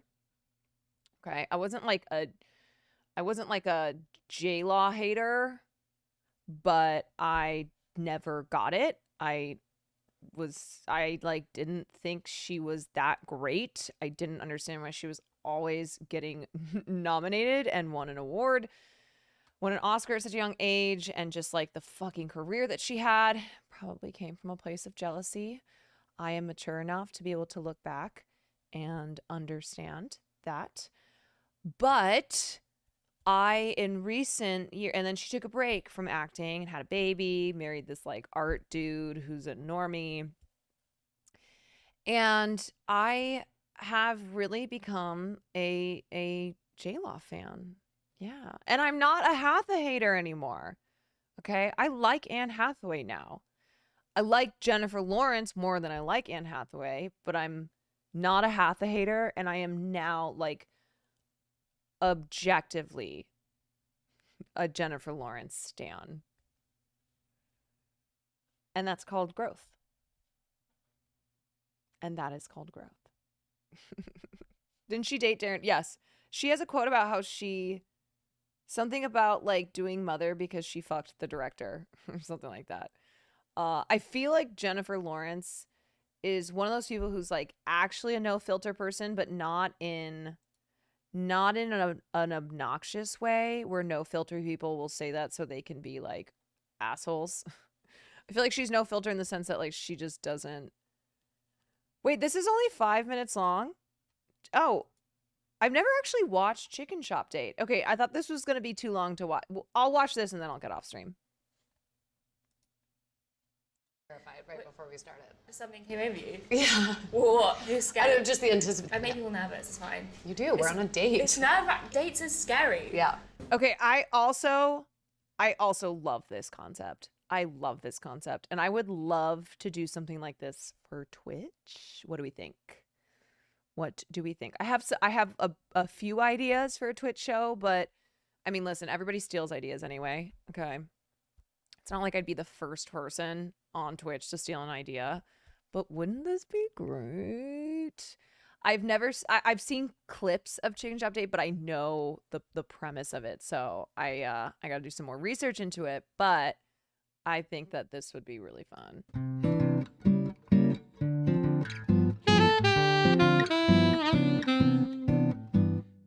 What's the worst date you've ever been on? I mean, it was my fault. This guy was really, really cute. He's dead now, actually. But I'm sorry, I didn't mean for that to be so. I'm sorry. I laughed too hard at a joke and I kept laughing and laughing and laughing. You laughed on the date so much. I annoyed him. And everybody in the theater. It wasn't even like a comedy, it was just something happened that like struck my funny bone. It just went on and on and on until he died. Sorry.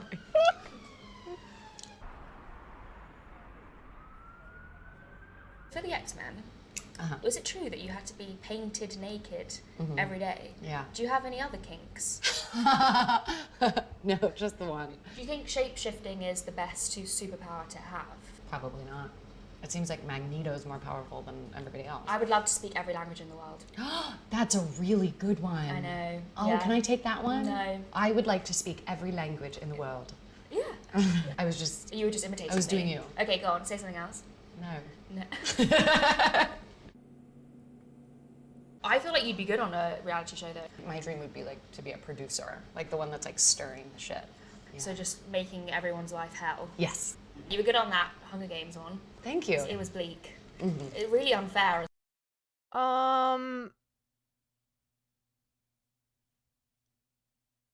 Okay, hold on. I gotta pause this. I gotta pause this real quick. Yeah. So I can't advise you. I'm really sorry that that's your situation. But you definitely need, this is like not me trying to like give you advice, but I'm just saying that like you do need to get help in that situation. And I would probably start with talking to somebody who's can help you with that. Yeah. Damn. I'm very sorry. Yeah, I don't know. Okay. Sorry. I feel like I'm just not in a I'm not in a place to offer like advice as far as what you should do. I'm not trolling, really, sadly. No, I believe you. I believe you. And that's terrible. So I think you definitely need to get help with this situation. You can either, yeah, talk to somebody about that who can help you, someone in your family, or a helpline or something like that. Yeah. Yeah. I hope everything ends up all right too. Yeah. Okay. As well. Highly unfair. Like just also children. It's actually mental. I asked my husband way late into our relationship. We were like on your wedding day. On our wedding day, I was Yeah. like, "Do you like the Hunger Games?" And he just died laughing at me and like texted all my friends that I said that. What was the answer? No, he did like the Hunger Games. Oh, thank God, because otherwise that marriage would have been annulled. I know. Well, right that's- then and there. Of course. If you had to kill someone, how would you do it? I think about this a lot. You can't be tried for murder if there is no body. So your best shot is to just put it somewhere where it'll never ever be found. Okay. But how? I'm not comfortable sharing. Who is the best on-screen kiss? If you had to pick. The worst kisser? I don't want to say, but there is one. I'll tell you after. With just like too much saliva. It's like small mouth. Oh God. his mouth. Yeah, was you fine, gotta but, like, dissolve that body what in he did acid, with by the it way. It was wrong. You can get your hand Are on you a romantic person, would hands you say? No. hydrochloric acid. Do you have a big family? I have 2 older brothers. Yes, they Congrats, single? it's a sub baby. No, they're both married. Cool. Well, I'm more interested. I was just wondering. Yeah. Yeah, just in case. Are you close? Just in case. Just in case they weren't. I don't think they'd be your type. I could be your sister if you wanted. If you're Okay. I feel like other people taking applicants. could maybe do that that I've known longer. No, I don't think so. Okay. Lego, thank you for the 9 Has your months. baby seen any of your movies? No, he hasn't seen any movies. No He's just a movies. baby. Yeah, I know. Which one would you show him if you had to? Hunger Games. Did you have to audition for Hunger Games? I did audition for Hunger Games. Did you have to do and any X-Men. bow and arrow in the audition? No, but I learned archery. Could you do it now, do you think? Yeah. Because I have a bow and arrow right now, an apple that I'm going to put on top of my head. Put it in your mouth. What's your star sign? Aquarius. My baby's an Aquarius. Oh my gosh, I'm your Baby. Yes. I've shapeshifted to this moment. To be with you. I miss you. Thank you. Thanks for bringing that Sorry. up. I don't have any guilt at all. No. I Being didn't mean across that. the ocean. I Jesus didn't mean Christ, that. this is one of the worst dates I've ever I been didn't on. mean that. It's just really you hot. do what you want. That's what I say all the time. I'm like, I can do whatever I want. Lord Panda Kale, thank you for the prime. So, being proposed to, like, what does that feel like? I've always wanted to know. Terrifying, but very, very exciting. I didn't say what I wanted to. I like imagined it a million times, and then I ended up just going, what, and then going, thank you, thank you, thank you. Like a competition winner. Exactly. I really would love to get proposed to. Phoebe? What? You just call me Phoebe. Yeah. Amelia. She goes. Any icks? Any dating icks? If they brought me to a restaurant this hot, Cool. that would be one. Yeah. Yeah, I would be like, what are you thinking? You know what? It never is really that hot in London, so you've just come at a bad time. Yeah, that's classic me. Coming at a bad time. Oh dear. Oh, good one. What? There's never a bad time, unless there was some weird scenario being said. What are you talking about? What are you talking about? What are you talking? I don't know what you're talking about. I just meant like I always come at a bad time. I never come at a bad time. I come at the perfect time. That was Really? that Yes. was so He's from Kentucky? Yeah, he's from Louisville. I'm from Louisville. What the hell happened to my screen? What the fuck? I don't know why my screen just went black. There's no way Jack Harlow's from Louisville, Yeah, he Kentucky. is. I thought you'd know, you'd be friends. I mean, I'm totally down He's- to be friends. I really liked that clip that went viral with him and Emma Chamberlain. Okay.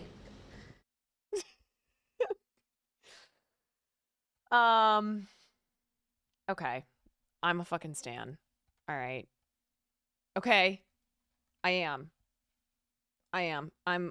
like totally a Jennifer Lawrence stan. I love her. How was I not before? What was I doing? How did I miss out? Get her on the stream as guest. Done. Already done. Yeah. She'll be my first guest on my stream. Besides Austin Show, that one time when we got really drunk at the Abbey and then came back here. Brilliant leader, thank you for the 5 months. Yeah, okay, well, it's confirmed. All right, guys. Okay, so that's it for the stream, but normally I take Saturdays off. I might try to do an IRL tomorrow because I want to practice with the backpack again before I go to Paris on Tuesday. Hogan, thank you for the gifted sub to my new bestie, J-Law. So I'm trying to get Will to do a food adventure with me. Can I add you to Stream Elements? Yeah, how do I do that? I'm trying to get Will to do a food adventure with me. Maybe as an IRL tomorrow. So is SAG-AFTRA done? Apparently it was supposed to be done. Apparently they prolonged the contract deadline because of the long weekend until Wednesday, the 5th. So the anticipation continues as to what's going to happen with the actors. But yeah, so today was the deadline for the actor's contract, and it's now been pushed to July 5th, I guess. Yes, I'm coming to Paris. I'm so excited. I am. I have some, I'm going to be spending time there outside of like all the streamers being there for TwitchCon, so I'm making a whole trip out of it. Yeah. Oh, dude, my French skills really not good. Really not up to speed right now, so I need to relearn French after years and years of taking it and having a literal degree in French. I need to relearn it in like 4 days. Yeah, let's go my riot arc. Yeah. Okay, so yes, tomorrow I'm gonna try to do an IRL so I can practice with the backpack one more time before I leave for Paris. And then Sunday we'll be doing dinner and a movie. And then Monday, well, whatever. I'll cross that bridge when I get closer to it. Directions in your Discord DMs. Okay, awesome. Guys, thank you so much for putting up with all of this heavy news that came out today. I know it can be really hard to sit through it when it's nighttime and you've been consuming it all day. So I appreciate you all still showing up for the stream. And yeah, because a lot of times it's also like me covering the news on stream because I haven't had time all day to take a look at it myself. What's the song in the background? This is Loved by You. By Kirby. Yeah, so listen, I always try to throw a little mix in there. Little mix of, I'm gonna send you guys to Mafia Jinx, by the way. News, entertainment, pop culture, R.I.P. Alan Arkin. So it's not all doom and gloom. And remember, we are bloomers. We are not doomers. Okay, keep that in mind, even after today. Please give Mafia Jinx all of the respect that you give to me. Be good little Quantarage members. Oh, I forgot I have my ending art, but whatever. I'll implement that on another stream. And have a great rest of your night. Have a great rest of your night. Hopefully see you tomorrow on some type of IRL stream. Otherwise, definitely we'll be back Sunday evening for our dinner and a movie. Loved by you. Good night.